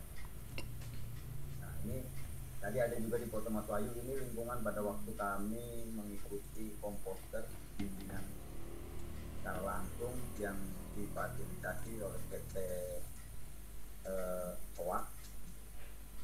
Ternyata kami ada pembelajaran tentang bagaimana cara membuat teknik komposter, yang mana manfaatnya tadi juga sudah dibeberin, dipaparkan secara luas dan mendalam karena langsung dari sumber yang terpercaya.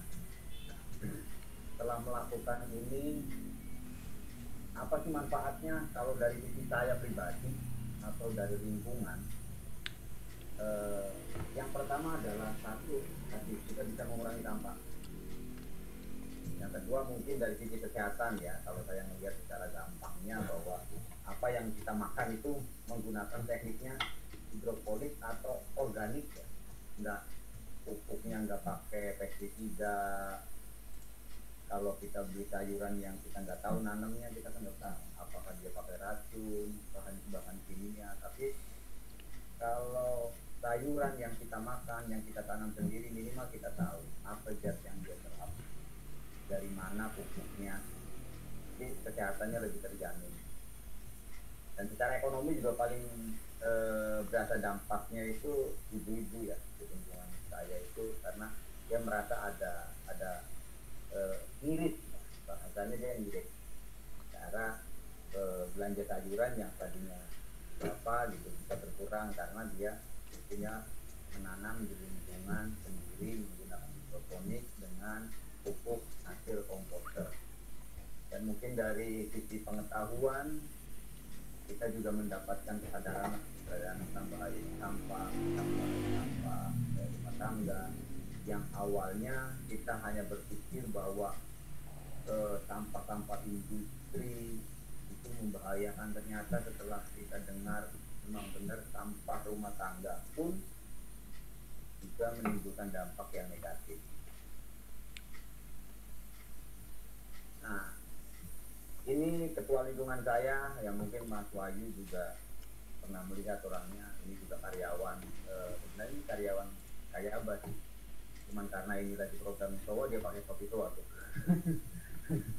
Nah, setelah belajar dia mencoba dan akhirnya bisa membuat sendiri komposter untuk disebar di setiap gang ya, untuk mempermudah ibu-ibu membuang sampah sisa-sisa rumah tangganya, jadi tidak kemana-mana.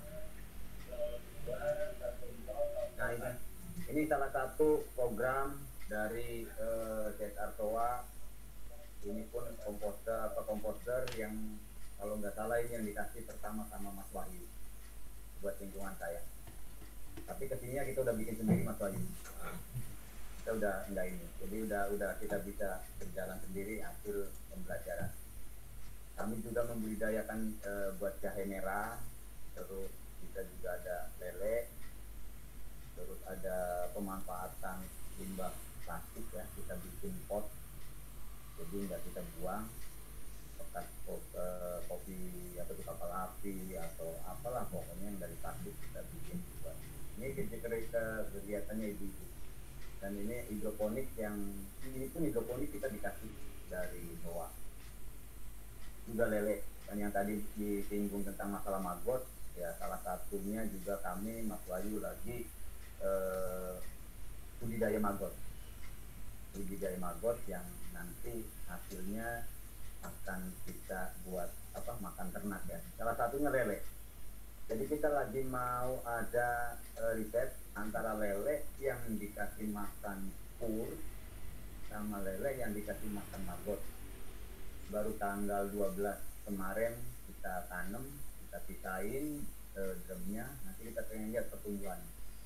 Kita lihat dalam 3 bulan lebih cepat mana pertumbuhannya antara lele yang makan pur atau lele yang makan maggot. Nah ini cara hasil dari kegiatan kita di lingkungan telah mendapatkan pelatihan dari Mas Wahyu dari rumahhijau.net. Kami bisa melakukan buat komposter sendiri, dan kalau kita lihat di pasaran lumayan loh harga komposter kalau beli yang 25 kilo kapasitas saja itu bisa ratusan ribu. Tapi ini kita bisa ciptakan sendiri, dan ini ya saya sama ketua lingkungan, dan mungkin itu yang bisa saya share hasil pembelajaran saya yang langsung di lingkungan terjun bersama bapak-bapak, dan sudah ditemukan dengan Pak Wahyu. Akhirnya saya juga tertarik untuk mengolah sampah komposter juga maggot. Terima kasih atas waktunya Mbak Testi. Sekian dari saya, terima kasih. Ya, terima kasih Kak Twinanto atas pengalamannya ya, dari apa yang sudah dipaparkan tadi oleh narasumber kita, dan Kak Twinanto sendiri yang sudah melakukan, merealisasikan, dan itu sangat-sangat berdampak dan bermanfaat sekali. Jadi teman-teman nggak ada salahnya untuk mencoba dari ilmu-ilmu yang sudah kita dapatkan hari ini dari narasumber kita Pak Wahyu Andito. Sekarang saatnya kita masuk ke sesi tanya jawab. Tapi sebelumnya juga saya mau mengingatkan teman-teman bagi yang belum mengisi Google Form yang sudah tim kami kirimkan melalui chat box, silakan untuk diisi untuk menerima sertifikat yang nantinya akan kami kirimkan melalui email kalian yang sudah kalian daftarkan melalui G-Form tersebut. Jadi jangan lupa untuk diisi G-Formnya. Saatnya masuk ke sesi tanya jawab. Jika ada pertanyaan atau sesuatu yang mungkin kurang jelas atau seperti apa pertanyaan-pertanyaan kalian, silakan untuk ditulis di kolom chat box biar nanti bisa kami pilih dan kami bacakan dan dijawab langsung oleh narasumber kami Pak Wahyu Andito. Dipersilakan untuk teman-teman pertanyaannya. Saya nanya nih Mas Wahyu sama Mas Twinanto, saya nggak nulis di ini ya. Siap, Pak Dedi. Langsung aja deh. Tadi dari yang dipaparkan oleh Mas Wahyu, Mas Twinanto gitu ya, itu kelihatan kan dalam ruang lingkup skala mikro gitu ya, gitu ya. Nah sekarang kan kita melihat, mohon dikoreksi kalau saya salah gitu ya. Nah edukasi di Gebang gitu ya. Nah apakah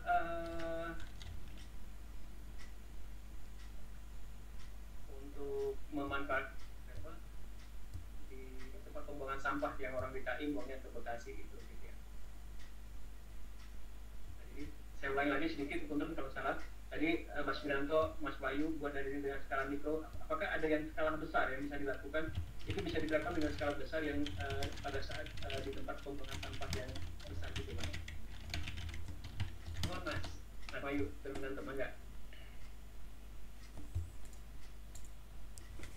Terima kasih pertanyaannya Pak Dedi. Saya yang jawab apa Mas Twinanto yang jawab nih?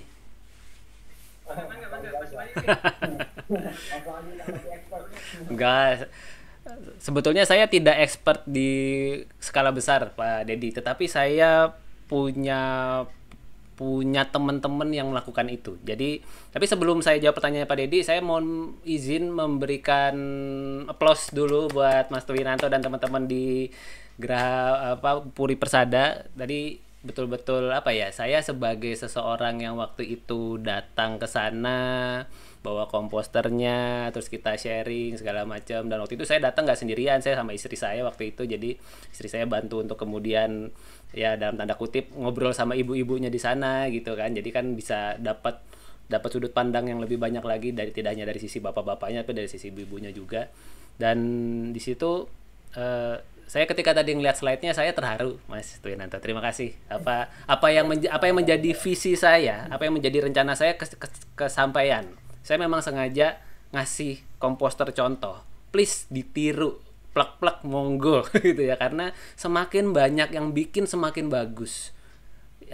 Saya melihat teknologi composting ini bukan teknologi yang perlu ibaratnya yang nggak perlu ada hak ciptanya, ibaratnya ya udah mainkan saja gitu, karena semakin banyak yang mengolah semakin bagus. Kita lagi menghadapi ibaratnya ngomong perang besar deh gitu ya, terhadap pola hidup kita sendiri. Sebenarnya kita nggak perang melawan siapa-siapa, kita perang melawan diri kita sendiri, dan kita perlu tools, kita perlu alat. Dan Mas Tuinanto dan teman-teman dari Gerapuri Persada sudah melakukan itu, dan semoga terus berjalan, terus menginspirasi.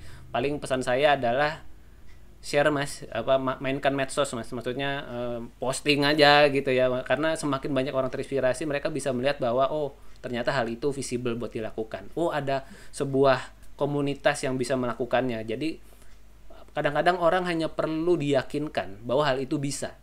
Dan ketika Mas Tuinanto dan teman-teman sekampung ibaratnya ya, bahkan nanti mungkin menular ke teman-teman kampung-kampung Astra yang lain, baik sama SOWA maupun sama tim-tim yang lain, semoga kemudian kita bisa hidup lebih baik di bumi ini, kita bisa mewariskan bumi yang baik untuk anak dan keturunan kita. Karena ya jatah hidup kita kan cuma berapa lama sih? Kita ya dikasih 100 tahun aja udah syukur. Pengen sih 100 tahun sehat ya Mas Tuinanto ya, kita tetap bisa ngopi-ngopi, sharing-sharing olahraga gitu. Tapi kan jatah hidup kita cuma 100 tahun. Bumi kita umurnya jutaan tahun gitu. Masa kita meninggalkan sampah gitu? Yuk kita coba terapkan sesuatu yang baik buat lingkungan kita. Nah, menjawab pertanyaan Pak Dedi, sangat bisa diterapkan Pak Dedi untuk skala besar. Namun saya perlu garis bawahi juga di sini bahwa yang terpenting adalah proses pemilahan di awal. Jadi seperti tadi saya permisi balik ke screen saya sebentar, memperkuat apa yang tadi ingin saya sampaikan tentang skala kawasan.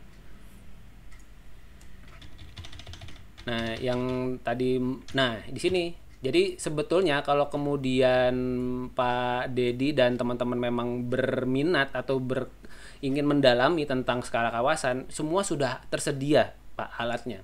Ibaratnya Mbak Wildayanti ini, kalau misalnya saya tanya kan kadang-kadang ada beberapa yang sampai ke saya pertanyaan, Mas, saya mau mengolah sampah di area saya. Oke, terus saya tanya ke Mbak Wilda, biasanya gimana Mbak Wilda, proposalnya apa segala macam. Dibalik, Mas, tanya mereka punya budget berapa gitu. Maksudnya jadi mereka bukan beli alat, tetapi mereka berapa dana yang dialokasikan. Baru itu kemudian kita bisa kerjasamakan menjadi sebuah hal yang lebih visible gitu. Ketimbang kemudian alatnya harganya segini. Ya, saya lagi nanti jadinya kayak kita beli alat gitu. Ketika beli alat tapi tidak teredukasi, yang terjadi apa? Nggak dipakai. Dan itu kejadian, Mas Tuinanto, Pak Dedi, di tempat-tempat yang saya datangi, bahkan di kesatuan-kesatuan gitu, ada di markas TNI dan sebagainya. Saya pernah diundang ke sana untuk kemudian sharing tentang bagaimana mengolah sampah dan sebagainya. Terus saya lihat, ada kayak yang di sebelahnya Mbak Wilda itu, ada ini nih pengolahan sampah, alat-alat buat composting, keren nih gitu. Iya bang, nggak pernah dipakai lah. Kok bisa nggak pernah dipakai gitu? Iya nggak, karena nggak diajarin cara makainya. Padahal saya ketika ngeliat itu, saya udah ngebayangin, ini berapa kilogram sampah sehari yang bisa diolah. Mereka bisa punya apa? Itu saya udah liar gitu ya, karena mungkin saya punya informasinya dan saya tahu itu ada sebuah hal yang sangat baik. Jadi Pak Dedi sangat bisa Pak. Tinggal kemudian apa yang Pak Dedi harapkan sebetulnya dari proses itu. Ketika kemudian memang berharap bahwa bisa membantu proses katakanlah pengolahan sampah dengan lebih baik, maka kuncinya kembali lagi ada di edukasi. Ada di edukasi sejak awal pemilahan di sumber. Jadi sebelum kemudian sampai ke tahapan yang besar, artinya mengelola sampah secara kawasan segala macam, yang perlu dibangun adalah kesadaran personalnya. Karena maaf saja, ada satu orang aja yang kemudian tidak teredukasi atau menganggap remeh edukasi ini, terus dia membuang sampah, katakanlah mungkin botol plastik atau saset atau puntung rokok dan sebagainya masuk di tempat sampah organik, itu nular loh Pak. Itu kemudian orang lain, boleh buang sampah di sini ya, akhirnya buang. Dan begitu itu kejadian, kalau nggak ada yang sungguh-sungguh melakukan proses katakanlah pembenahan, itu balik lagi gitu. Karena apa ya? Memang ini sebuah hal yang perlu terus dibangun selapis demi selapis. Perlu orang-orang yang bersemangat kayak Pak Dedi, Pak Twinanto untuk kemudian menerapkan ini dan menjadi contoh gitu. Untuk kemudian melakukan dan biarkan orang lain melihat bahwa ini ada hasilnya, dan mulai dari skala yang kelihatan dulu. Jadi ibaratnya kalau mau skala besar ya sangat bisa Pak Dedi bisa audiensi langsung mungkin ke Mbak Wildayanti, janjian dan sebagainya. Pasti ada solusi. Tapi pertanyaannya adalah seberapa teman-teman siap untuk kemudian mau melakukan proses pemilahan dari sumber. Kesadaran ini dulu, Pak. Sesederhana ini. Misalkan katakanlah teman-teman mungkin dapat sebuah nasi box gitu ya, nasi kotak. Apa sih isinya? Biasanya ada nasi, ada lauk gitu ya, ada ayam goreng, ada mungkin capcay, ada yang ada kuahnya apa segala macam. Nah, biasanya kan tuh aneka plastik semua tuh.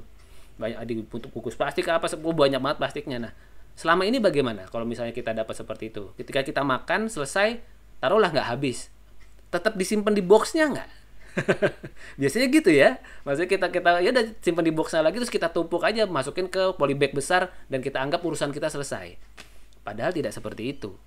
Sesederhana misalnya katakanlah misalnya memang itu yang terjadi, yuk kita mulai sisa bahan organik yang nggak habis masuk di tempat sampah khusus ini ya. Kalau itu bisa diterapkannya udah bagus banget Pak Dedi. Atau kemudian mungkin untuk kegiatan-kegiatan rapat apa segala macam sudah mulai mengurangi katakanlah panganan-panganan berplastik misalnya gitu. Jadi semuanya udah prasmanan aja gitu. Terus kemudian mulai dibiasakan bawa wadah sendiri, bawa tumbler sendiri. Kami udah nggak menyediakan gelas plastik, jadi tolong nanti langsung isi di air galon di sana misalnya. Itu adalah hal-hal sederhana, langkah-langkah sederhana yang akan membantu visinya Pak Dedi.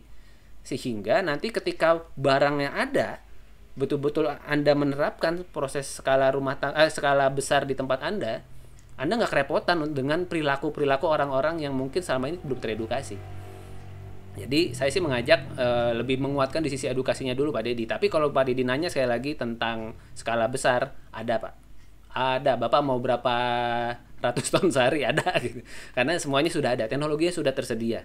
Mbak Wildayanti itu salah satu yang saya kenal, dan saya udah ada beberapa mentor lain gitu ya, yang kemudian di Bandung ada Posko Hijau misalnya, di Jakarta sekitarnya ada Mbak Wildayanti. Jadi sebetulnya di Surabaya ada juga. Jadi sebetulnya sudah banyak pegiat untuk kemudian melakukan proses pengolahan sampah ini. Tinggal pertanyaannya, kita siap nggak untuk kemudian melakukan proses pemilahan dari sumber. Begitu Pak Dedi. Kalau ada yang kurang silakan ditanyakan kembali.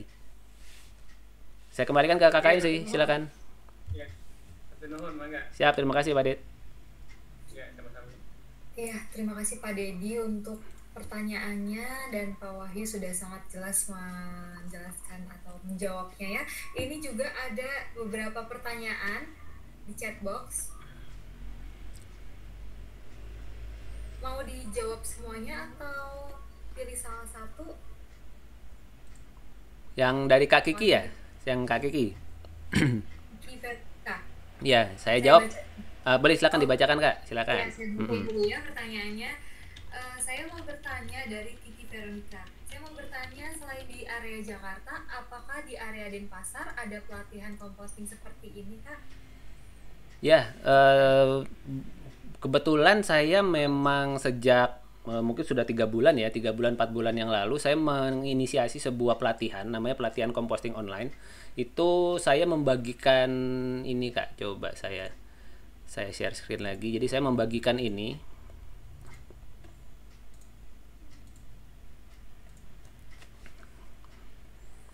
Nah, jadi saya membagikan ini Kak Safety dan teman-teman. Saya membagikan e-book 8 langkah mudah mengolah sampah rumah tangga menjadi pupuk organik. Tetapi saya nggak membagikan begitu saja. Jadi, kenapa saya nggak bagikan begitu saja? Karena ilmu composting ini ilmu action, dan kadang ilmu action ini perlu teman seperjalanan. Karena itu saya bikin sebuah program namanya program belajar composting online. Di situ nanti akan ada kulwapnya selama 7 kali, menerangkan 7 langkahnya. Langkah 8-nya nanti akan saya jelaskan melalui Zoom. Lalu kemudian ada grup WhatsApp-nya, dan kemudian ada 30 hari untuk pendampingan. Jadi untuk selama prosesnya kan biasanya kan ngompos ya 10 hari, 2 minggu kan baru kemudian ada hasilnya. Nah, itu kemudian saya bikin pendampingan seperti itu. Jadi grup WhatsApp-nya selama sebulan, saya lihat kemudian ya silakan teman-teman manfaatkan buat sharing apa segala macam. Jadi kalau di Denpasar kebetulan saya udah masuk ke batch 7 sekarang yang sedang berlangsung. Rata-rata yang ikut 10 sampai 15 orang per batch. Jadi ya mungkin bersyukur udah hampir sekitar 100-an orang ikut pelatihan ini. Dan ya dari seluruh Indonesia, Kak Kiki gitu ya. Jadi kemudian ya mereka mendaftar, terus kemudian kita ngobrol bareng, kita sharing bareng. Apa yang saya sharingkan tadi itu sebetulnya sebagian yang saya sharingkan juga di sini. Jadi silakan, sebetulnya saya lagi hal pelatihan atau kemudian katakanlah program belajar ini sebenarnya sudah banyak di internet, tapi saya punya sebuah formula sedikit yang mungkin unik dan berbeda, karena itu saya bikin sebuah pelatihan ini. Jadi kalau misalkan memang mau berminat, langsung ke Instagram saya aja mungkin ya Kak Safety ya, untuk kemudian DM linknya apa segala macam. Tapi ini yang saya bagikan teman-teman e-booknya. Ya, jadi untuk pertanyaan Kak Kiki mungkin bisa diikuti lewat online dulu ya, apalagi ini masih masa-masa pandemi, ya, setuju. Belum bisa langsung keluar kota dengan bebas gitu, jadi bisa diikuti melalui Instagramnya Pak Wahyu Andito, juga akun YouTube channelnya ya Pak ya? Ya, silakan di Rumah Hijau Net. Ya, Rumah Hijau Net.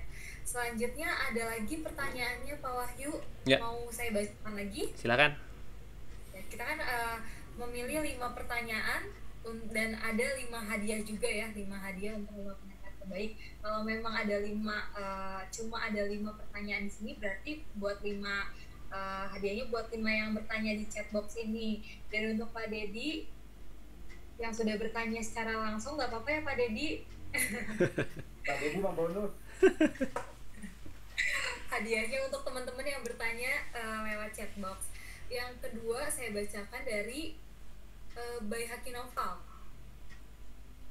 Selamat siang Kak, izin bertanya, bagaimana caranya menanggulangi atau mengelola jika sampah sudah menumpuk di tempat pembuangan sampah atau di lautan? Ya, terima kasih Kak Baihaqi pertanyaannya. Ini yang menjadi tantangan buat kita semua. Ketika sebuah sampah sudah numpuk tuh sebetulnya tidak mudah diatasi lagi. Tentu bisa ada caranya. Kalau misalnya teman-teman lihat di Instagram ada namanya Trash Hero misalnya, itu isinya orang-orang yang sangat bersemangat untuk kemudian mengambil sampah. Kemudian salah satu poskonya di Bali, salah satu inisiatornya teman saya Mas Wayan ini.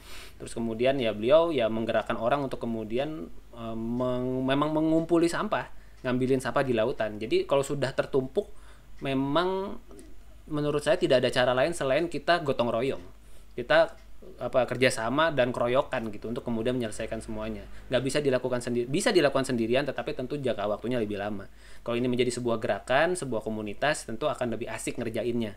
Nah, karena itu di dalam sharing kali ini saya selalu fokus kepada apa yang bisa kita lakukan untuk mencegah itu terjadi, Mas Baihaqi.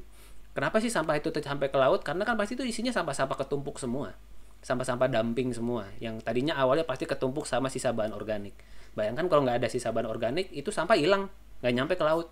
Oh iya dong, misalnya katakanlah Mas Wiananto nih dari kampung, dari RW-nya gitu ya, dari RT-nya, dari kampungnya itu kemudian sudah udah ngemas nih, kita udah ngumpulin nih kardus, kertas, plastik segala macam, itu nggak nyampe 5 km dari rumah Mas Wiananto udah hilang. Pak, buat saya aja ya Pak, buat saya aja. Karena apa? Itu semua duit semua gitu. Karena terpilah. Tetapi kalau ketumpuk jadi sampah jadi satu, orang yang ngeliat ya males gitu. Tapi ketika sudah terpilah, semuanya jadi manfaat. Jadi saya sih mengajak Mas Baihaqi, kita memulai dari diri kita sendiri, kita mulai memilah sisa bahan organik kita dan mulai mengolah sesuai dengan kapasitas yang bisa kita lakukan. Itu cara paling efektif untuk kemudian bisa mengolah, untuk menyelamatkan lautan kita dari tumpukan sampah. Dan teman-teman, nih saya di sini semua punya media sosial kan, punya WhatsApp kan, minimal manfaatkan, sharing yang teman-teman lakukan. Mas bro, apa sih, gue udah milah sampah nih hari ini, potret, share di story apa segala macam. Karena apa yang Anda lakukan bisa menginspirasi orang lain. Tapi bisa jadi mungkin ya maaf aja, biasa namanya netizen julid ya, nggak usah yang perbuatan yang kurang baik, yang perbuatan baik aja ada aja yang nggak suka gitu. Jadi santai aja gitu. Nah, enaknya ngobrol-ngobrol di sini adalah teman-teman punya frekuensi yang sama. Teman-teman nggak aneh sendirian, tapi kita sama-sama melakukan melalui tempat kita masing-masing. Jadi begitu ya Kak Beyaki, mudah-mudahan bisa menjawab. Ya. Selanjutnya ada lagi pertanyaan, langsung saya bacain lagi Pak Wahyu. Ya. Oke, teman-teman boleh disimak ya pertanyaannya. Dari Reni Munte, permasalahan apa saja yang sering muncul dalam pembuatan pengomposan dan bagaimana ya Pak untuk solusinya? Ini pertanyaan menarik nih dari Kak Reni. Tinggal mau jawaban yang apa dulu nih? Jawaban yang enak apa yang nggak enak?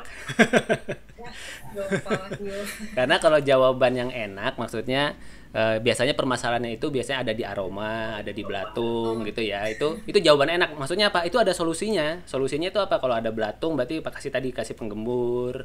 Kalau sampahnya nggak mudah terorah berarti kita perlu cacah lebih halus dan sebagainya. Nah, jawaban yang nggak enaknya biasanya kan pertanyaannya permasalahan apa kan yang muncul dalam perbuatan kompos. Permasalahannya ada di manusianya. Males. itu masalah nomor 1 gitu. Jadi ketika kemudian makanya kenapa di awal tadi, maaf ya kelamaan di slide-slide awal, karena saya ingin menguatkan banget di why-nya. Pastikan teman-teman ketemu dulu kenapa perlu melakukan itu, sehingga apapun tantangannya, mau ada belatung kek, mau ada bau kek, mau dinyinyirin tetangga, netizen segala macam, saya tetap jalan terus karena saya tahu ini bukan sekedar untuk saya. Jadi kalau ditanya permasalahannya, yaitu ada permasalahan teknis mengenai belatung dan aroma biasanya seperti itu, tapi non teknisnya yang jauh lebih besar adalah diri kita sendiri. Sebagaimana kita bisa mengelola diri kita untuk terus dan mau melakukan proses composting skala rumah tangga atau yang terdekat di rumah kita. Begitu Kak Reni, mudah-mudahan bisa menjawab. Makasih Pak. Sama-sama. Ya, ini ada pertanyaan menarik lagi Pak Wahyu. Ya, siap. Dari Jaki Wijaya, saya bacakan ya. Selamat siang Kak, saya Jaki izin bertanya, jika kita sudah memulai menjadikan sampah organik menjadi kompos, dan seperti yang tadi dijelaskan bahwa gak setiap kompos itu berhasil, dan apa yang harus kita lakukan jika sampah yang kita kompos tersebut gagal? Apakah dibuang saja atau bisa diolah ulang lagi walau sudah beraroma dan sebagainya?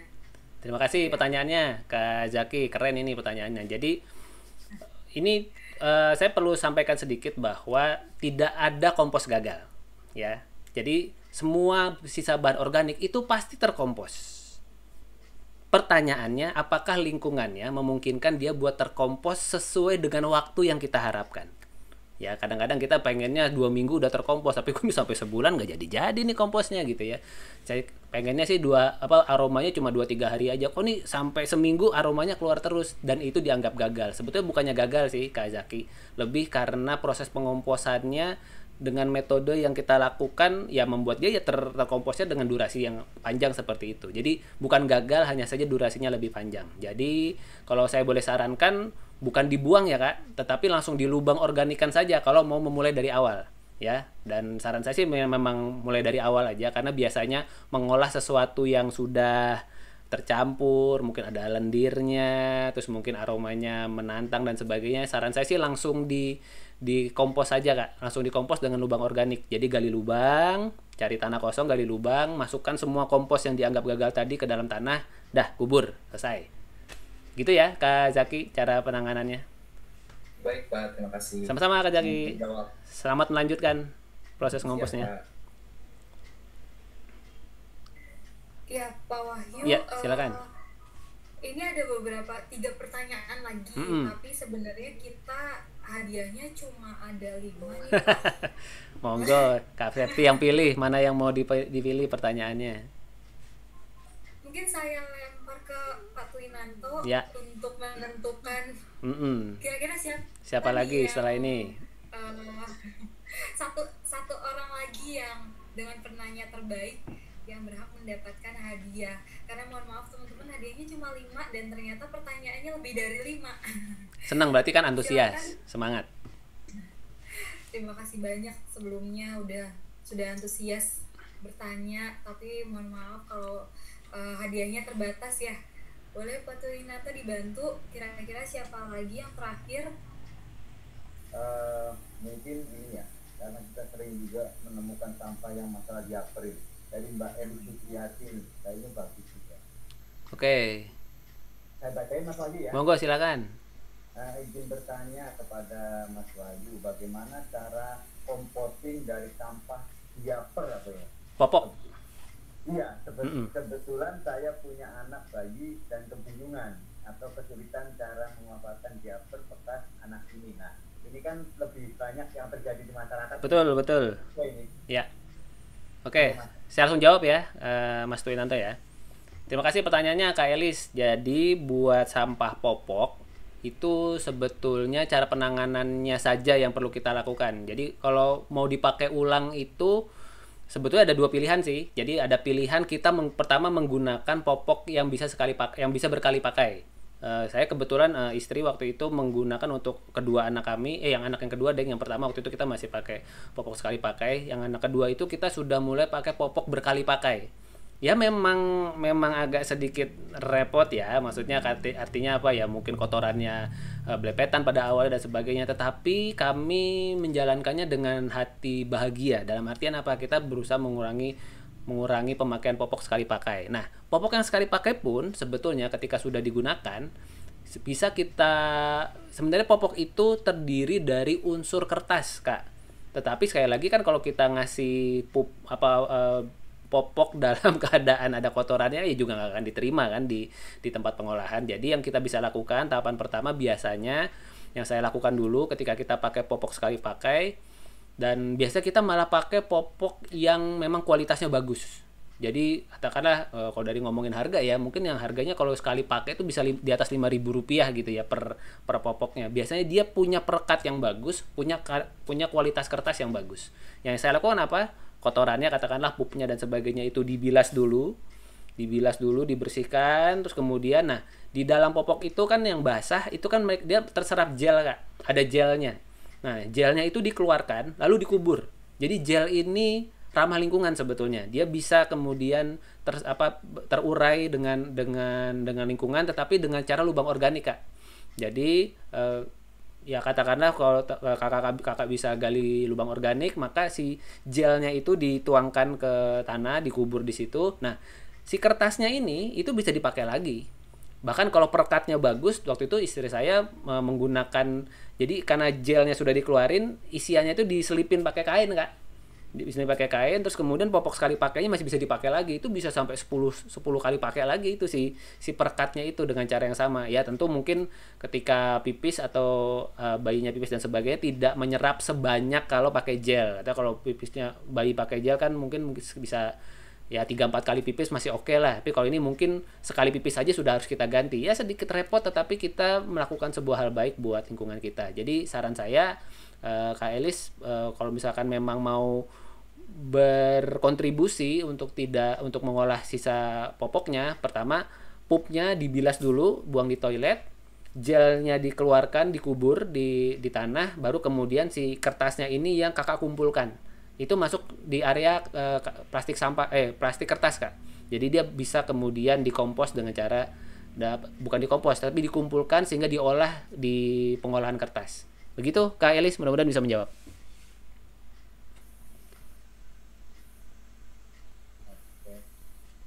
Begitu Mas. Mas Wahyu. Ya. Terima kasih. Mas Wahyu, mohon maaf. Saya mau nanya nih Mas, terkait dengan pengalaman Mas Wahyu yang selama ini yang sudah mana. Menurut Mas Wahyu, sejauh mana peningkatan perguruan tinggi untuk benar-benar ikut terjun dalam programnya Mas Wahyu, atau Mas Wahyu sudah pernah masuk ke kampus mana untuk masalah komposter kayak gini, terus responnya itu selama ini kayak apa yang Mas Wahyu rasakan? Oke.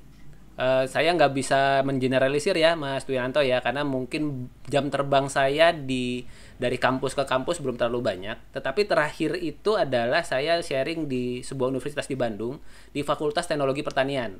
Dan karena lebih spesifik lagi ya, di Fakultas Teknologi Pertanian berarti mereka akan menjadi pengusaha bidang pertanian. Saya menekankan kepada mereka pentingnya seorang pengusaha Dan mungkin teman-teman di sini ketika suatu hari jadi pengusaha apapun, untuk memberikan perhatian terhadap sisa bahan yang dipakai. Jadi katakanlah mungkin teman-teman usaha kuliner, berarti kan sisa bahan organiknya banyak tuh, kulit telur lah, sisa bahan potong mungkin tulang ayam dan sebagainya. Nah itu sudah dipikirkan, dikelola sejak awal. Atau mungkin teman-teman usahanya garment gitu ya, kemudian banyak sisa kain potong segala macam, itu sudah mulai dikumpulkan. Jadi pemilahan bahan sesuai jenis itu sudah mulai dilakukan dan dipikirkan sejak dari awal bikin usaha. Jadi bukan kemudian katakanlah ya sampah bukan urusan saya. Hati-hati itu.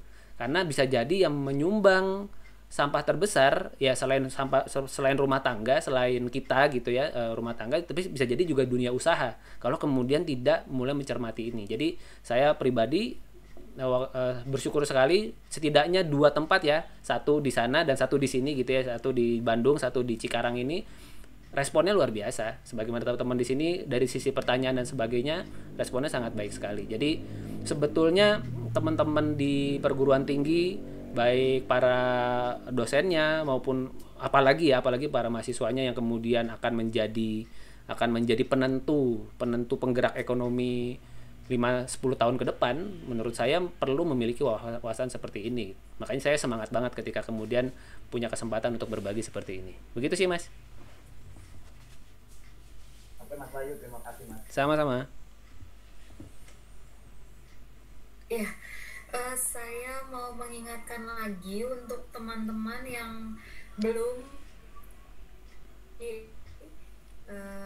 untuk pengambilan sertifikat mohon diisi, dan kami sudah menentukan pemenang untuk 5 penanya terbaik ya. Pertama yaitu Kiki, kedua Baihaki, ketiga Reni, keempat Jaki, dan kelima Elis. Jadi teman-teman yang sudah saya sebutkan silakan untuk diisi G-form-nya, karena nanti hadiahnya akan kami kirimkan lewat email juga untuk meminta nomor telepon kau. Dan untuk teman-teman yang belum mendapatkan kesempatan untuk mendapatkan hadiah juga, atau pertanyaannya belum sempat dijawab karena keterbatasan waktu, mohon maaf dan terima kasih atas antusiasnya.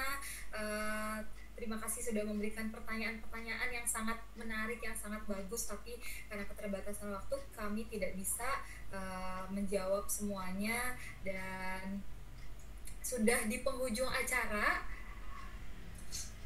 saya mau berterima kasih banyak untuk Pak Wahyu Andiko, narasumber kami. Terima kasih banyak Pak atas insight-nya, atas pengalamannya, ilmu-ilmu yang sangat bermanfaat.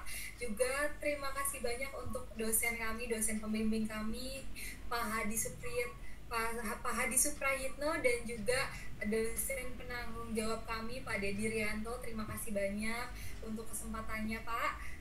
Juga yang pasti terima kasih banyak untuk teman-teman semua yang sudah berpartisipasi dari awal sampai akhir. Semua tidak akan berjalan dengan lancar tanpa kehadiran teman-teman semua. Jadi saya mau mengucapkan terima kasih banyak. Semoga apa yang sudah dilakukan siang hari ini, walaupun hanya kurang lebih 2 jam, semuanya bisa bermanfaat untuk teman-teman semua. Ambil ilmunya, untuk teman-teman semua terapkan ilmunya. Terima kasih banyak, dan saatnya kita masuk ke sesi foto di akhir acara ini. Boleh teman-teman yang masih off cam untuk kembali menyalakan kameranya, karena kita akan masuk ke sesi foto terakhir. Kan yang masih